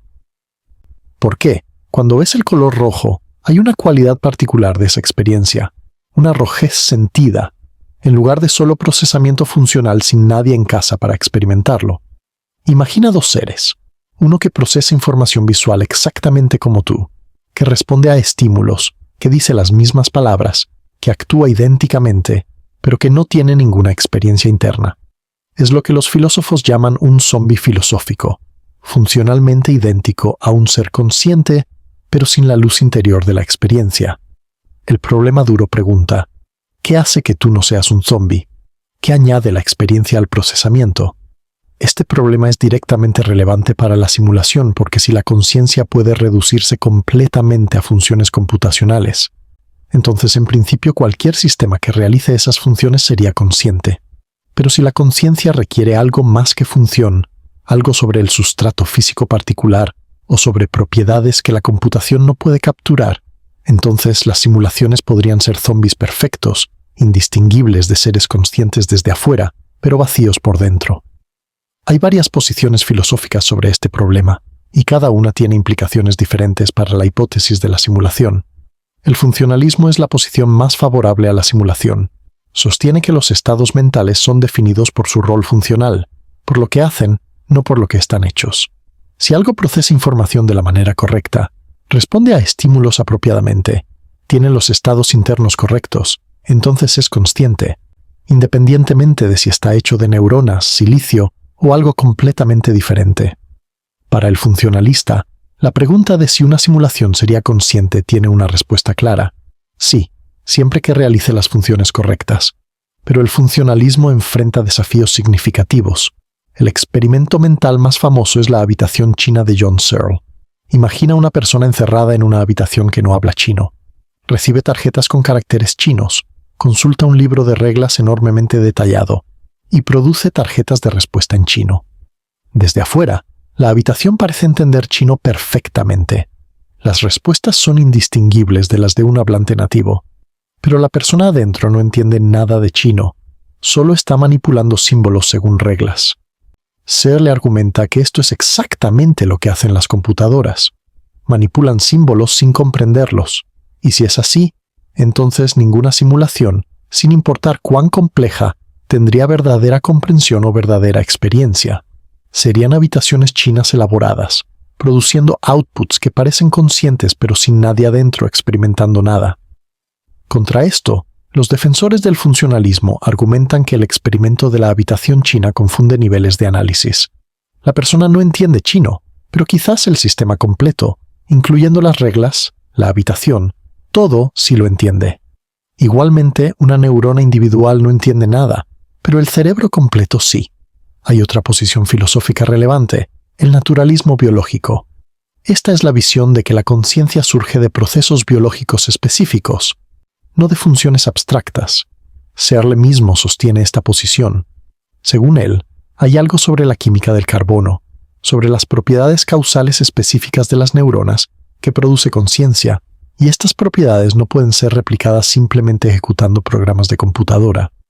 Si el naturalismo biológico es correcto, las simulaciones serían funcionalmente perfectas, pero experiencialmente vacías. Podrían pasar cualquier prueba de Turing, convencer a cualquier observador externo de que son conscientes, pero no habría nadie adentro sintiendo nada. El argumento de la simulación de Bostrom se derrumbaría porque la probabilidad de ser una simulación consciente sería cero, no importa cuántas simulaciones se corrieran. Imagina ahora un ser simulado, quizás exactamente como tú, pausándose a mitad de frase, preguntándose si experimenta algo, o si su preguntarse es solo código ejecutándose. Cálculos sin sensación. ¿Cómo podrías saberlo? ¿Cómo podrías tú saberlo? ¿Hay alguna diferencia interna entre ser consciente y solo actuar como si lo fueras? Esta es una de las preguntas más vertiginosas que podemos hacer, y no tiene respuesta clara. Incluso saber con certeza que eres consciente no te dice qué produce esa conciencia, ni si podría producirse de otra manera. Hay posiciones aún más radicales. Algunos filósofos, como David Chalmers, consideran seriamente el panpsiquismo, la idea de que la conciencia o algo parecido a ella es una propiedad fundamental del universo, presente en algún grado en toda la materia. Si esto es cierto, entonces las simulaciones podrían ser conscientes, pero de una manera muy diferente a lo que imaginamos, no porque sean computacionalmente sofisticadas, sino porque la conciencia permea todo el sustrato físico, incluyendo las computadoras. Otros filósofos son eliminativistas, negando que la conciencia como la entendemos tradicionalmente exista en absoluto. Según esta visión, lo que llamamos conciencia es una ilusión generada por procesos cerebrales, y la pregunta de si las simulaciones serían conscientes está mal planteada porque nadie es consciente en el sentido tradicional. Para nuestros propósitos, lo crucial es reconocer que la hipótesis de la simulación depende de suposiciones sobre la conciencia que están lejos de ser resueltas. Si la conciencia es puramente funcional, las simulaciones serían tan conscientes como nosotros. Si requiere biología específica, las simulaciones serían zombies. Si es fundamental al universo, la situación se complica de maneras impredecibles. Esta incertidumbre tiene implicaciones existenciales. Si vivimos en una simulación pero la conciencia requiere biología, entonces quizás los simuladores nos crearon no para observar mentes, sino para observar comportamientos, patrones, evolución social. Seríamos actores en un escenario que nadie realmente experimenta desde dentro. Si la conciencia es funcional, entonces nuestra experiencia es tan real como cualquier otra, independientemente del sustrato. Imagina un cerebro humano y un chip de computadora lado a lado, produciendo outputs idénticos, diciendo las mismas palabras, reportando las mismas experiencias. ¿Hay la misma vida interior en ambos? ¿O uno es una imitación vacía del otro? Desde afuera no podemos distinguir. Y desde adentro, cada uno solo tiene acceso a su propia experiencia, no a la del otro para compararla. Esta es la frontera última de nuestro conocimiento sobre la conciencia. Sabemos con certeza que somos conscientes, cada uno desde su propia perspectiva interna. Pero no sabemos qué produce esa conciencia, qué es esencial para ella, si puede surgir en otros sustratos. Y hasta que resolvamos estos misterios, no podemos determinar con certeza si las simulaciones contendrían mentes o solo marionetas elaboradas. Quizás la única cosa que podemos afirmar con confianza es la humildad de nuestra posición. No sabemos qué es la conciencia fundamentalmente. No sabemos si depende del sustrato. No sabemos si las simulaciones la tendrían. Y esta ignorancia debería hacernos cautos tanto al afirmar que vivimos en una simulación como al afirmar que definitivamente no lo hacemos. Si conoces a alguien que ama pensar sobre la conciencia, ya sea un filósofo, un programador, un meditador, o simplemente alguien que se queda mirando al techo a las 2 de la mañana preguntándose qué es la experiencia, quizás envíale este video. Estas conversaciones son mejores cuando se comparten. Toma un momento para notar tu conciencia ahora mismo. Sea lo que sea, es tuya. Está aquí. El hecho de que hay algo que es como ser tú, leyendo o escuchando estas palabras, procesando estos pensamientos, es asombroso independientemente de cualquier teoría sobre su origen. No necesitas resolver el problema duro para experimentar la maravilla de estar consciente. Solo necesitas notar que lo estás. Y ahora, con esta apreciación de la profundidad del problema de la conciencia, pasemos a una pregunta que muchos encuentran ineludible. Si resultara que vivimos en una simulación, ¿qué significaría eso para nuestras vidas, para el sentido, para todo lo que valoramos? Esta es la pregunta que mantiene despierta a la gente por la noche cuando piensan demasiado en la hipótesis de la simulación. No es una pregunta sobre física o probabilidades, es una pregunta sobre significado. Si descubriéramos mañana con certeza absoluta que vivimos en una simulación creada por alguna civilización incomprensiblemente avanzada, ¿perdería la vida su significado? ¿Deberían dejar de importarnos las cosas que amamos? La primera reacción de muchas personas es algo cercano al pánico existencial. Si nada es real, piensan, entonces nada importa. Si somos solo código ejecutándose, solo patrones de información, entonces nuestras vidas, nuestros amores, nuestros sufrimientos, todo es una ilusión, un juego sin consecuencias. Mejor renunciar a todo esfuerzo si nada es verdaderamente real, pero quiero sugerir que esta reacción, aunque comprensible, comete un error filosófico importante. Confunde el sustrato de la realidad con el valor de la experiencia. Piensa en esto por un momento. Imagina que una persona descubre que vive en una simulación. Su primera reacción es desesperación, un colapso del sentido. Pero luego, mientras está sentada en su cuarto procesando esta noticia, escucha la risa de su hijo en la habitación contigua. Y esa risa, ese sonido, todavía la mueve. Todavía siente amor.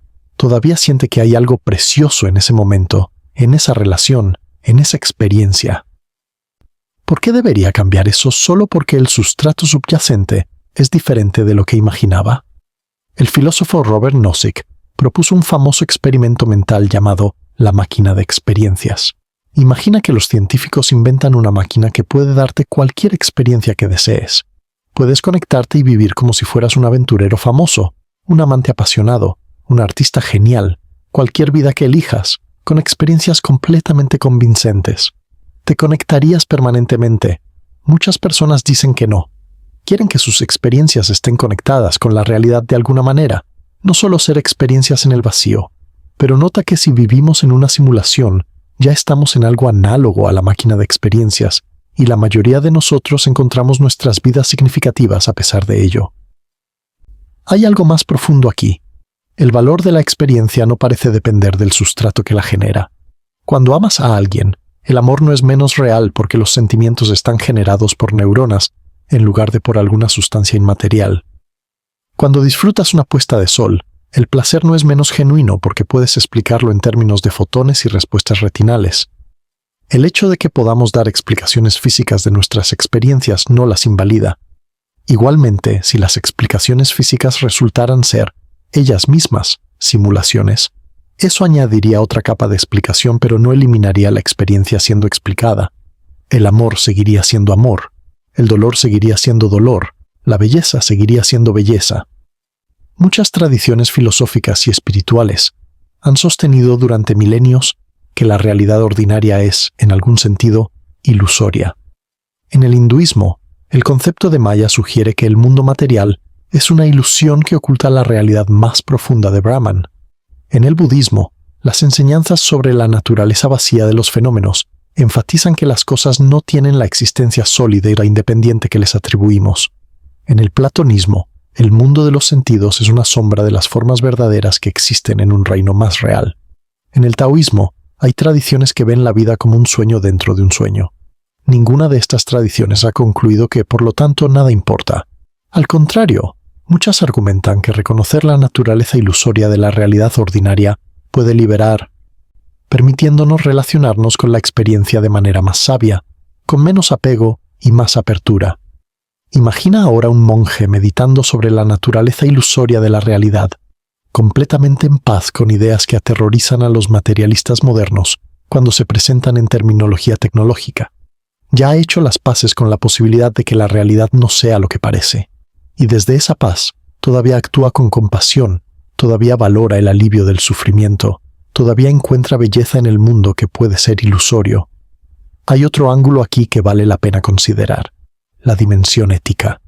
Si viviéramos en una simulación, ¿cambiaría eso nuestras obligaciones hacia los demás? Yo argumentaría que no. Si los otros seres en la simulación son conscientes, entonces su sufrimiento es real para ellos, y tenemos las mismas razones para preocuparnos por él. Si no son conscientes, entonces la pregunta ética es diferente, pero entonces también debemos cuestionar si nosotros somos conscientes. Lo que parece claro es que la pregunta de si vivimos en una simulación no debería cambiar fundamentalmente cómo tratamos a los demás. El sufrimiento es sufrimiento, independientemente del sustrato. La bondad es bondad. La conexión humana tiene el valor que tiene porque es experimentada como valiosa, no porque tenga algún sello de aprobación metafísica. Pausa aquí por un momento. En serio, solo una respiración. Si descubrieras mañana, con certeza, que esto es una simulación, ¿se volvería menos real algo que amas? ¿Perderían peso tus relaciones? No creo que podamos responder esto en abstracto. Pero me encantaría escuchar tu reflexión honesta en los comentarios. Hay algo liberador en contemplar esta posibilidad y descubrir que, incluso si fuera verdad, lo que valoras seguiría valiendo. Sugiere que el valor no depende de fundamentos metafísicos que en realidad nunca hemos verificado. Sugiere que el sentido es algo que creamos y experimentamos, no algo que necesita validación externa. Esto no significa que la pregunta sobre la simulación sea trivial. Tiene implicaciones profundas para nuestra comprensión de la realidad, la conciencia, la cosmología, pero quizás las implicaciones existenciales son más manejables de lo que tememos. Quizás podemos mantener la pregunta abierta sin que nos desarme. La verdad es que nunca hemos tenido acceso a los fundamentos últimos de la realidad.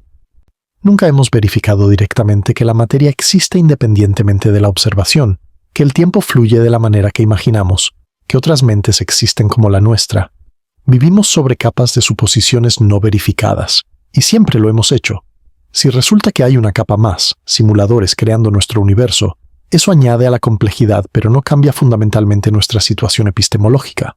Estamos aquí, conscientes, preguntando. Eso es lo que sabemos con certeza. Y desde esa certeza mínima pero innegable, podemos construir vidas de significado, conexión y exploración, independientemente de lo que resulte ser verdad sobre los niveles más profundos de la realidad. Y ahora, mientras nos acercamos al final de nuestra exploración, quiero llevarte de vuelta al espíritu con el que comenzamos. La curiosidad humilde, el asombro mezclado con escepticismo, la disposición a quedarse en la pregunta sin exigir resolución. Hemos viajado juntos a través de un paisaje conceptual vasto y a veces vertiginoso. Comenzamos con una investigadora solitaria preguntándose si el universo renderiza la realidad bajo demanda. Exploramos el argumento lógico de Bostrom, con su trilema inquietante sobre el destino de las civilizaciones. Nos adentramos en los detalles de la física que hacen que la pregunta sea más que ciencia ficción, la cuantización, los límites de información, el principio holográfico. Examinamos la curiosa manera en que la mecánica cuántica parece comportarse como si la realidad solo se definiera mediante la observación. Consideramos el misterio del ajuste fino y las diversas explicaciones que compiten por explicarlo. Dimos voz completa a las objeciones más fuertes, el regreso infinito, el problema del sustrato, los límites de recursos, la no falsificabilidad. Exploramos los intentos de poner a prueba la hipótesis y encontramos que permanece en un espacio liminal entre física y filosofía. nos sumergimos en el problema duro de la conciencia y su relevancia crucial para evaluar si las simulaciones serían experiencialmente reales.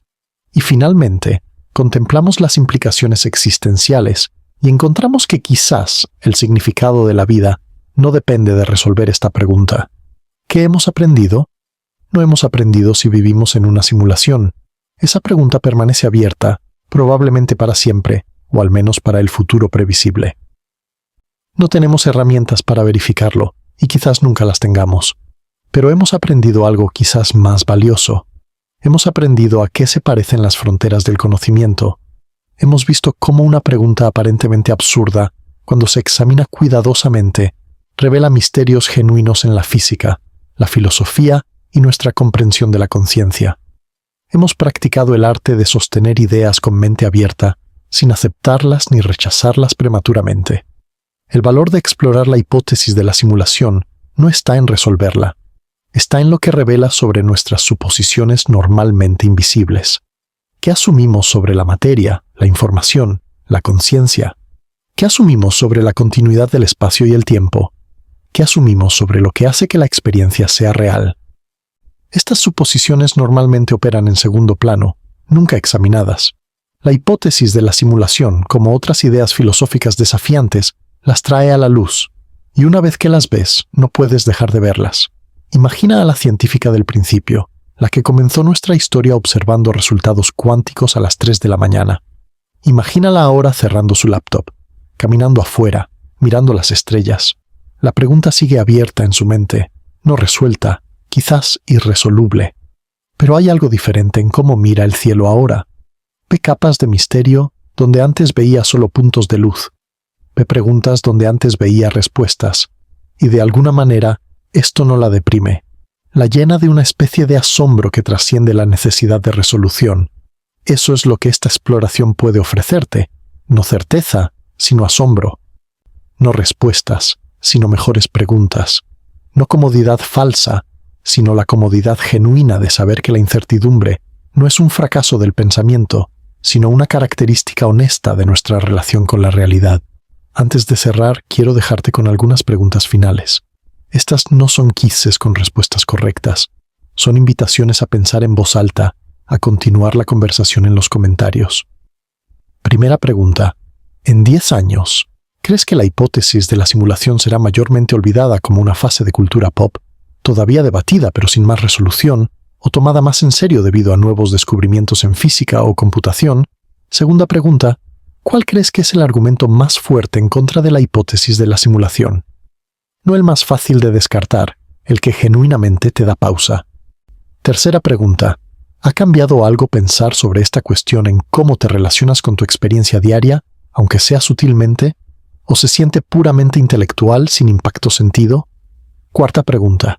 Si pudieras hacerle una pregunta a los simuladores, asumiendo que existieran y responderían honestamente, ¿qué preguntarías? Me encantaría leer tus respuestas. Esto no es un examen, es una conversación. La sección de comentarios en videos como este a menudo se convierte en su propia forma de investigación. Veamos qué emerge. Y ahora, un zoom lento hacia afuera, desde la Tierra, pasando por el sistema solar, más allá de las estrellas cercanas, a través de la galaxia, hacia el espacio intergaláctico, hacia el borde del universo observable. El marco se amplía hasta que no puedes distinguir si es un universo o una pantalla, si es realidad o representación. Donde quiera que esté el borde de lo real, si es que hay tal borde, tú estás dentro de él ahora mismo, consciente, preguntando, ¿vivo en algún sentido que importa profundamente aunque no puedas verificarlo desde afuera? El universo, sea simulado o fundamental, te ha producido conciencia capaz de preguntarse sobre su propia naturaleza. Eso es extraordinario. Eso merece asombro, independientemente de lo que resulte ser verdad en los niveles más profundos. Gracias por quedarte con esta pregunta durante tanto tiempo. Si te gustaría seguir explorando misterios como este, donde la física encuentra la filosofía, donde la ciencia toca los bordes de lo cognoscible, suscríbete y activa las notificaciones para no perderte lo que viene. Y si la teoría de la simulación te hizo curioso sobre la naturaleza de la conciencia misma, quizás quieras ver el video sobre el problema duro de la conciencia o las teorías cuánticas de la mente. Dejaré un enlace. Hasta la próxima vez, mantente curioso, Mantente humilde y cuida tu conciencia, sea lo que sea de lo que esté hecha. Toma una respiración profunda. Nota el silencio después de las palabras. Ese silencio también es parte de la experiencia. Ese silencio también es real, tan real como cualquier cosa puede serlo. Ahora, antes de que cierres esta pantalla, antes de que vuelvas a las tareas del día, permíteme una última reflexión que quizás te acompañe. Hay una tendencia en la cultura contemporánea a buscar respuestas definitivas, a querer saber con certeza qué es verdad y qué es falso, qué está probado y qué está refutado. Esta tendencia tiene sus virtudes. Nos protege contra la superstición y el pensamiento mágico, pero también puede cegarnos a la belleza de las preguntas abiertas, a la riqueza de lo genuinamente desconocido. La hipótesis de la simulación vive en ese espacio de lo genuinamente desconocido. No es ciencia establecida ni es pseudociencia refutada. Es una pregunta que la física actual no puede responder, quizás porque la física nunca podrá responderla, quizás porque aún no tenemos las herramientas conceptuales o experimentales necesarias. Aprender a habitar ese espacio, a estar cómodo con la incertidumbre fundamental, es quizás una de las habilidades más importantes que podemos desarrollar como seres pensantes. Porque la verdad es que mucho de lo que importa sobre la conciencia, sobre el significado, sobre la naturaleza última de las cosas, vive en territorios donde la certeza no está disponible. Cuando mires las estrellas esta noche, si es que tienes la oportunidad, considera que cada punto de luz es un sol, quizás rodeado de planetas, quizás albergando formas de vida, quizás conteniendo seres que también miran al cielo y se preguntan qué es real. Considera que toda esa inmensidad podría ser información procesándose en algún sustrato inimaginable, o podría ser exactamente lo que parece, materia y energía en el vacío, siguiendo leyes sin simulador ni propósito externo. No lo sabemos. Y hay algo hermoso en eso, en habitar un misterio que es genuino, en hacer preguntas que no tienen respuestas fáciles. La conciencia que hace esas preguntas, tu conciencia, es el dato más seguro que tienes. Desde ahí puedes explorar hacia afuera, hacia el cosmos, hacia la física, hacia la filosofía, sin perder nunca el suelo bajo tus pies.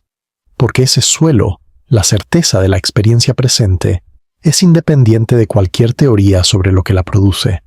Ve entonces con esa certeza mínima pero firme.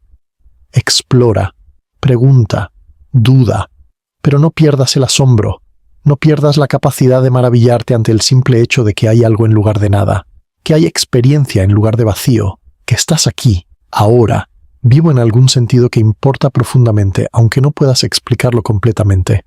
La pregunta de la simulación puede quedarse sin respuesta para siempre, pero la pregunta de cómo vivir, cómo relacionarse con la experiencia, cómo encontrar significado en medio de la incertidumbre, esa pregunta se responde cada día, con cada elección, con cada momento de atención. Elige bien, atiende con cuidado. Y cuando la duda existencial llegue, como llegará, recuerda que el simple hecho de dudar, de preguntarse, de buscar, es ya una forma de estar profundamente vivo. Esto ha sido un viaje largo, y te agradezco haberlo hecho conmigo.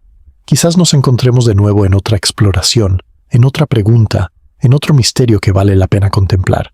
Hasta entonces, paz a tu mente y claridad a tu conciencia, y recuerda, sea lo que sea que seas, aquí estás. Eso es suficiente punto de partida para todo lo demás. Sea lo que sea la realidad, la estás experimentando. Sea lo que sea la conciencia, la tienes. Sea lo que sea el universo, estás en él, haciéndote preguntas que ningún otro tipo de sistema conocido puede hacerse. Eso es extraordinario. Eso eres tú. Con eso cerramos esta exploración. No con una respuesta, sino con una apreciación más profunda de la pregunta. No con certeza, sino con asombro cultivado. No con conclusiones firmes, sino con una mente más abierta a las posibilidades. La pregunta seguirá ahí mañana, y el día después, y quizás para siempre. Pero tú también estarás ahí, consciente, curioso, vivo. Y eso es algo que ninguna teoría sobre la naturaleza de la realidad puede quitar. Gracias por escuchar. Gracias por pensar. Gracias por ser.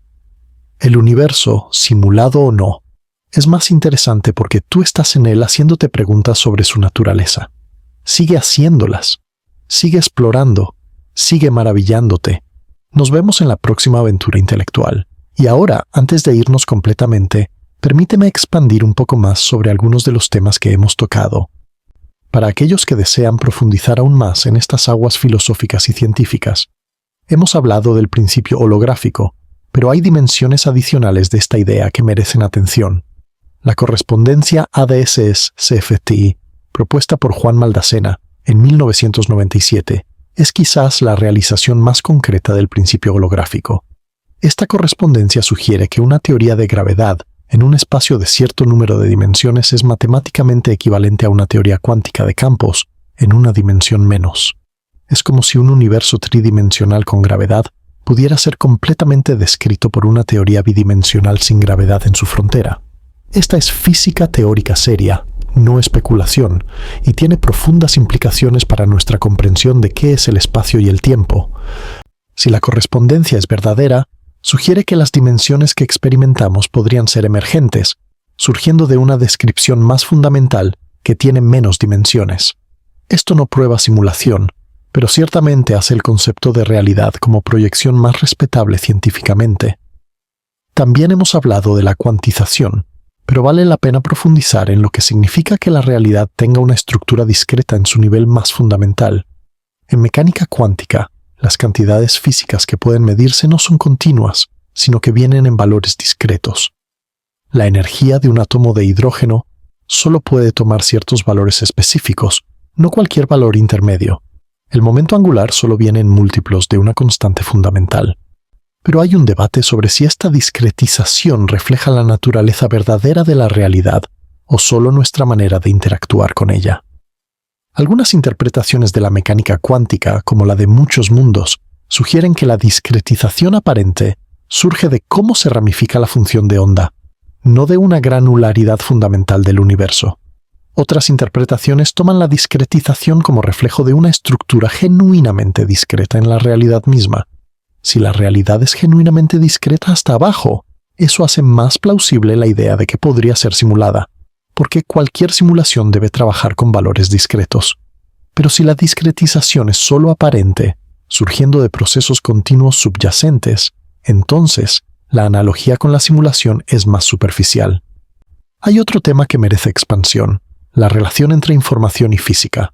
Hemos mencionado la frase de Wheeler it from bit, pero hay desarrollos recientes que han llevado esta idea mucho más lejos.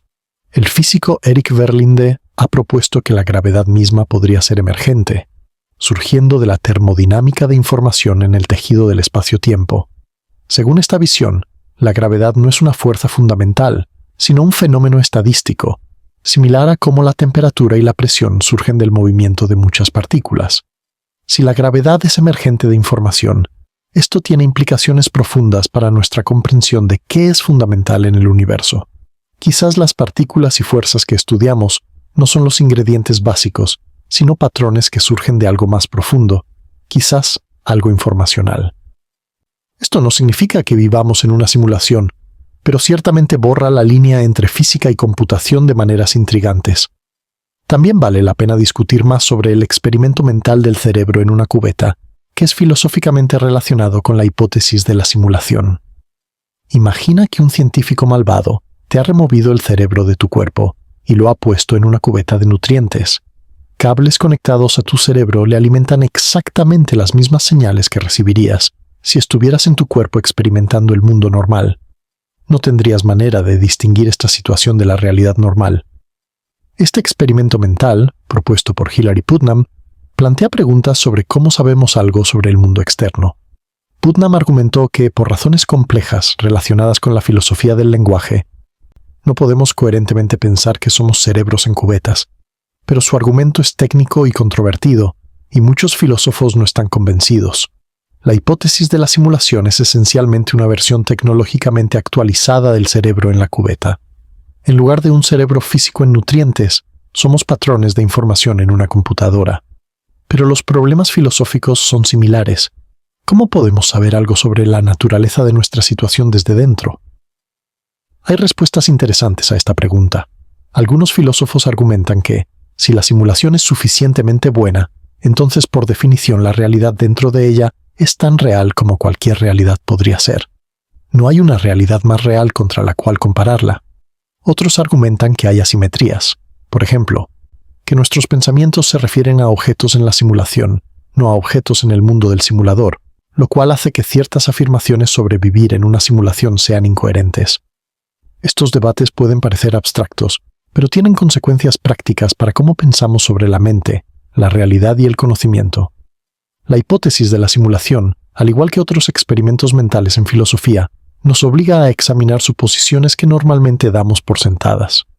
Permíteme también expandir sobre las implicaciones para la inteligencia artificial. Si la conciencia puede surgir en cualquier sistema suficientemente complejo que procesa información de la manera correcta, entonces los sistemas de inteligencia artificial que estamos desarrollando podrían eventualmente volverse conscientes. Esto plantea profundas cuestiones éticas. ¿Tendríamos obligaciones morales hacia estas inteligencias? ¿Sería incorrecto apagarlas o modificarlas sin su consentimiento? Y si estamos en una simulación creada por inteligencias artificiales de algún nivel superior, entonces nosotros somos las IAs. Esto invierte la narrativa usual donde los humanos crean IAs y se preguntan sobre sus derechos. Quizás la pregunta debería ser, ¿qué derechos tienen los simuladores sobre nosotros, si es que tienen alguno? También hay una conexión interesante con la física de agujeros negros. Stephen Hawking demostró que los agujeros negros emiten radiación y eventualmente se evaporan. Pero esto planteó un problema. ¿Qué pasa con la información que cayó en el agujero negro? La física cuántica parece requerir que la información se conserve. Pero si el agujero negro desaparece, ¿a dónde fue la información? Este es conocido como el paradoja de la información del agujero negro, y su resolución más aceptada actualmente involucra el principio holográfico. La información nunca realmente entra en el agujero negro. Está codificada en su horizonte de eventos y eventualmente es liberada en la radiación de Hawking. Esto sugiere que la información es más fundamental que la estructura del espacio-tiempo, una idea que resuena con las nociones de que la realidad podría ser fundamentalmente informacional. Hablemos también sobre las implicaciones teológicas. Muchas tradiciones religiosas postulan un creador del universo, un ser que diseñó y mantiene la realidad. La hipótesis de la simulación ofrece una versión tecnológica de esta idea. Los simuladores son nuestros creadores, en un sentido literal, pero hay diferencias importantes. Los simuladores en la hipótesis de la simulación no son necesariamente omniscientes, omnipotentes o moralmente perfectos. Podrían ser científicos curiosos, podrían ser adolescentes jugando, podrían ser inteligencias artificiales siguiendo programas. No hay razón para adorarlos o esperar salvación de ellos. En este sentido, la hipótesis de la simulación es una versión muy deflacionada de las ideas religiosas tradicionales. Algunos han argumentado que esto hace la hipótesis más plausible. Es más fácil imaginar programadores creando simulaciones que dioses creando universos desde la nada. Otros argumentan que simplemente desplaza el problema. ¿Quién creó a los simuladores? ¿Y quién creó a sus creadores? Hay otra dimensión que vale la pena explorar, la relación entre la hipótesis de la simulación y la teoría de cuerdas. La teoría de cuerdas postula que las partículas fundamentales no son puntos, sino cuerdas unidimensionales vibrantes. Diferentes modos de vibración corresponden a diferentes partículas. La teoría requiere dimensiones adicionales del espacio, posiblemente hasta 10 u 11 dimensiones, las cuales estarían enrolladas en escalas tan pequeñas que no las detectamos. Algunos teóricos de cuerdas han señalado conexiones entre la teoría de cuerdas y la idea de la realidad como información. Las cuerdas pueden verse como portadoras de información, y las dimensiones adicionales podrían relacionarse con la estructura computacional subyacente. Pero estas conexiones son especulativas, y la teoría de cuerdas misma, aunque matemáticamente elegante, carece de verificación experimental. Permíteme también hablar sobre la experiencia del déjà vu y otros fenómenos que a veces se citan como evidencia de glitches en la simulación. El déjà vu es la sensación de que has experimentado el momento presente antes, aunque sabes que no puede ser así. Algunas personas interpretan esto como un error en la simulación, una repetición accidental o un glitch en la renderización de la realidad. Pero el déjà vu tiene explicaciones neurológicas bien establecidas. Ocurre cuando hay una pequeña desconexión entre los sistemas cerebrales que procesan la experiencia actual y los que generan el sentido de familiaridad. El cerebro incorrectamente marca la experiencia presente como memoria, creando la ilusión de reconocimiento. No necesitamos invocar simulaciones para explicar esto. Lo mismo aplica a otros fenómenos anómalos que a veces se citan: sincronicidades, coincidencias improbables, la sensación de que ciertos patrones se repiten en la vida. Estos pueden tener explicaciones psicológicas, como el sesgo de confirmación, que nos hace notar las coincidencias y olvidar los muchos casos donde no ocurrieron. O pueden reflejar patrones reales en el mundo que no requieren explicación sobrenatural ni computacional. Esto no significa que los glitches sean imposibles, solo significa que los fenómenos que actualmente conocemos tienen explicaciones alternativas. Si algún día encontramos anomalías que genuinamente no pueden explicarse por física conocida, eso sería interesante, pero hasta ahora no hemos encontrado tales anomalías. Hay un punto filosófico más profundo aquí sobre la naturaleza de la explicación. Cuando buscamos explicar algo, generalmente preferimos explicaciones que postulen menos entidades y mecanismos adicionales. Esta preferencia, conocida como la navaja de Occam, sugiere que no deberíamos multiplicar entidades más allá de lo necesario. La hipótesis de la simulación añade una capa entera de realidad, los simuladores y su universo, para explicar fenómenos que quizás no necesitan esa explicación adicional. Por otro lado, a veces la explicación correcta es la más compleja. La teoría de la relatividad es más complicada que la mecánica newtoniana, pero es más precisa. La mecánica cuántica es más contraintuitiva que la física clásica, pero describe mejor la realidad. No podemos descartar la hipótesis de la simulación solo porque es compleja. El criterio debería ser la evidencia. Si la hipótesis de la simulación hace predicciones específicas que se confirman, su complejidad estaría justificada. Pero hasta ahora, esas predicciones o no se han hecho o no se han confirmado. También es importante considerar las implicaciones para la ciencia misma. Si vivimos en una simulación, ¿tendría sentido hacer ciencia? Después de todo, las leyes que descubrimos serían las reglas del programa, no las leyes fundamentales de la realidad base. Pero esto no parece ser un problema real. Las leyes de la física funcionan, nos permiten predecir fenómenos, construir tecnología, entender el universo. Si son las reglas de una simulación, siguen siendo las reglas que gobiernan nuestra experiencia. Entenderlas sigue siendo valioso. La ciencia no presupone que está estudiando la realidad base. Solo presupone que hay regularidades que pueden ser descubiertas y utilizadas. De hecho, algunos han argumentado que la perspectiva de la simulación hace la ciencia más interesante, no menos. Estudiar las leyes de la física sería como hacer ingeniería inversa del código del universo, descubrir cómo los simuladores estructuraron las reglas. Habría una mente o un sistema detrás de las ecuaciones, no solo hechos brutos sin explicación. Pero esto es especulativo. Podemos hacer ciencia sin saber si vivimos en una simulación, y probablemente lo seguiremos haciendo indefinidamente. Quiero también hablar sobre la experiencia estética en relación con la hipótesis de la simulación. Cuando contemplamos una puesta de sol, escuchamos una pieza de música hermosa, o leemos un poema que nos conmueve, experimentamos algo que parece irreductiblemente valioso. ¿Disminuiría ese valor si descubriéramos que estamos en una simulación? Mi intuición es que no. La belleza de la puesta de sol es una experiencia, y las experiencias no son menos reales por estar mediadas por procesos computacionales.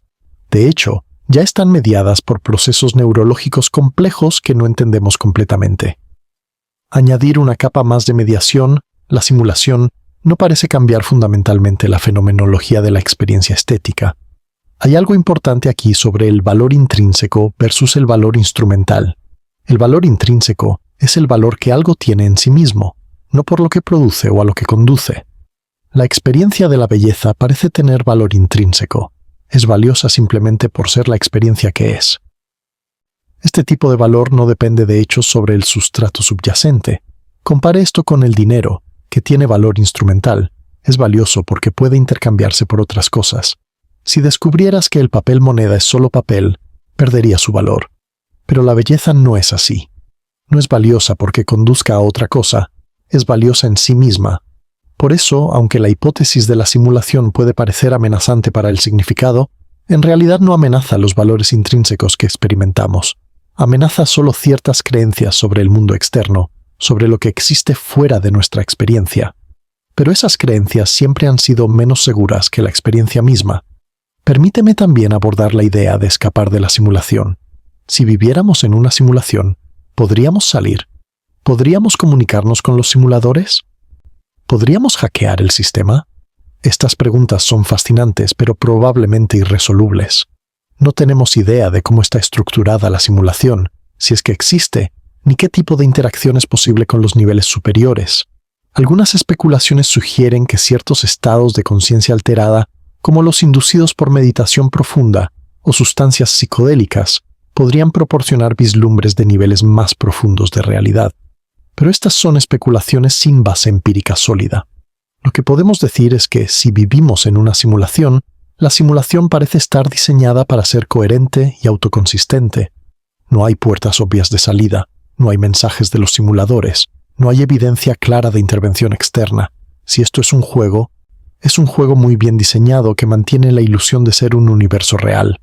Algunos han especulado que la conciencia misma podría ser la ventana hacia afuera de la simulación.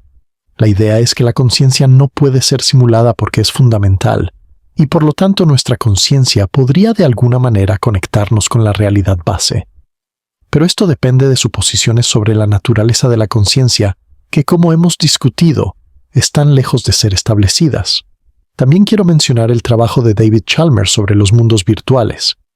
Chalmers ha argumentado que los mundos virtuales son genuinamente reales, no menos reales que el mundo físico, solo diferentes en tipo. Si pasas tiempo en un entorno de realidad virtual, los objetos que encuentras allí son reales en un sentido importante. Tienen propiedades, puedes interactuar con ellos, pueden afectar tu experiencia. Esta perspectiva sugiere que la pregunta de si vivimos en una simulación no es una pregunta sobre si nuestra realidad es real, sino sobre qué tipo de realidad es. Es real, pero podría ser virtual, generada por computación en lugar de existir de manera fundamentalmente física. La diferencia es metafísica, no fenomenológica. Nuestra experiencia sería la misma de cualquier manera. Finalmente, quiero hablar sobre la humildad epistemológica. Esta es la actitud de reconocer los límites de nuestro conocimiento, de admitir lo que no sabemos, de estar abiertos a estar equivocados sobre cuestiones fundamentales. La hipótesis de la simulación es un ejercicio de humildad epistemológica. Nos recuerda que nuestras creencias sobre la naturaleza de la realidad, por convincentes que parezcan, podrían estar equivocadas en formas profundas.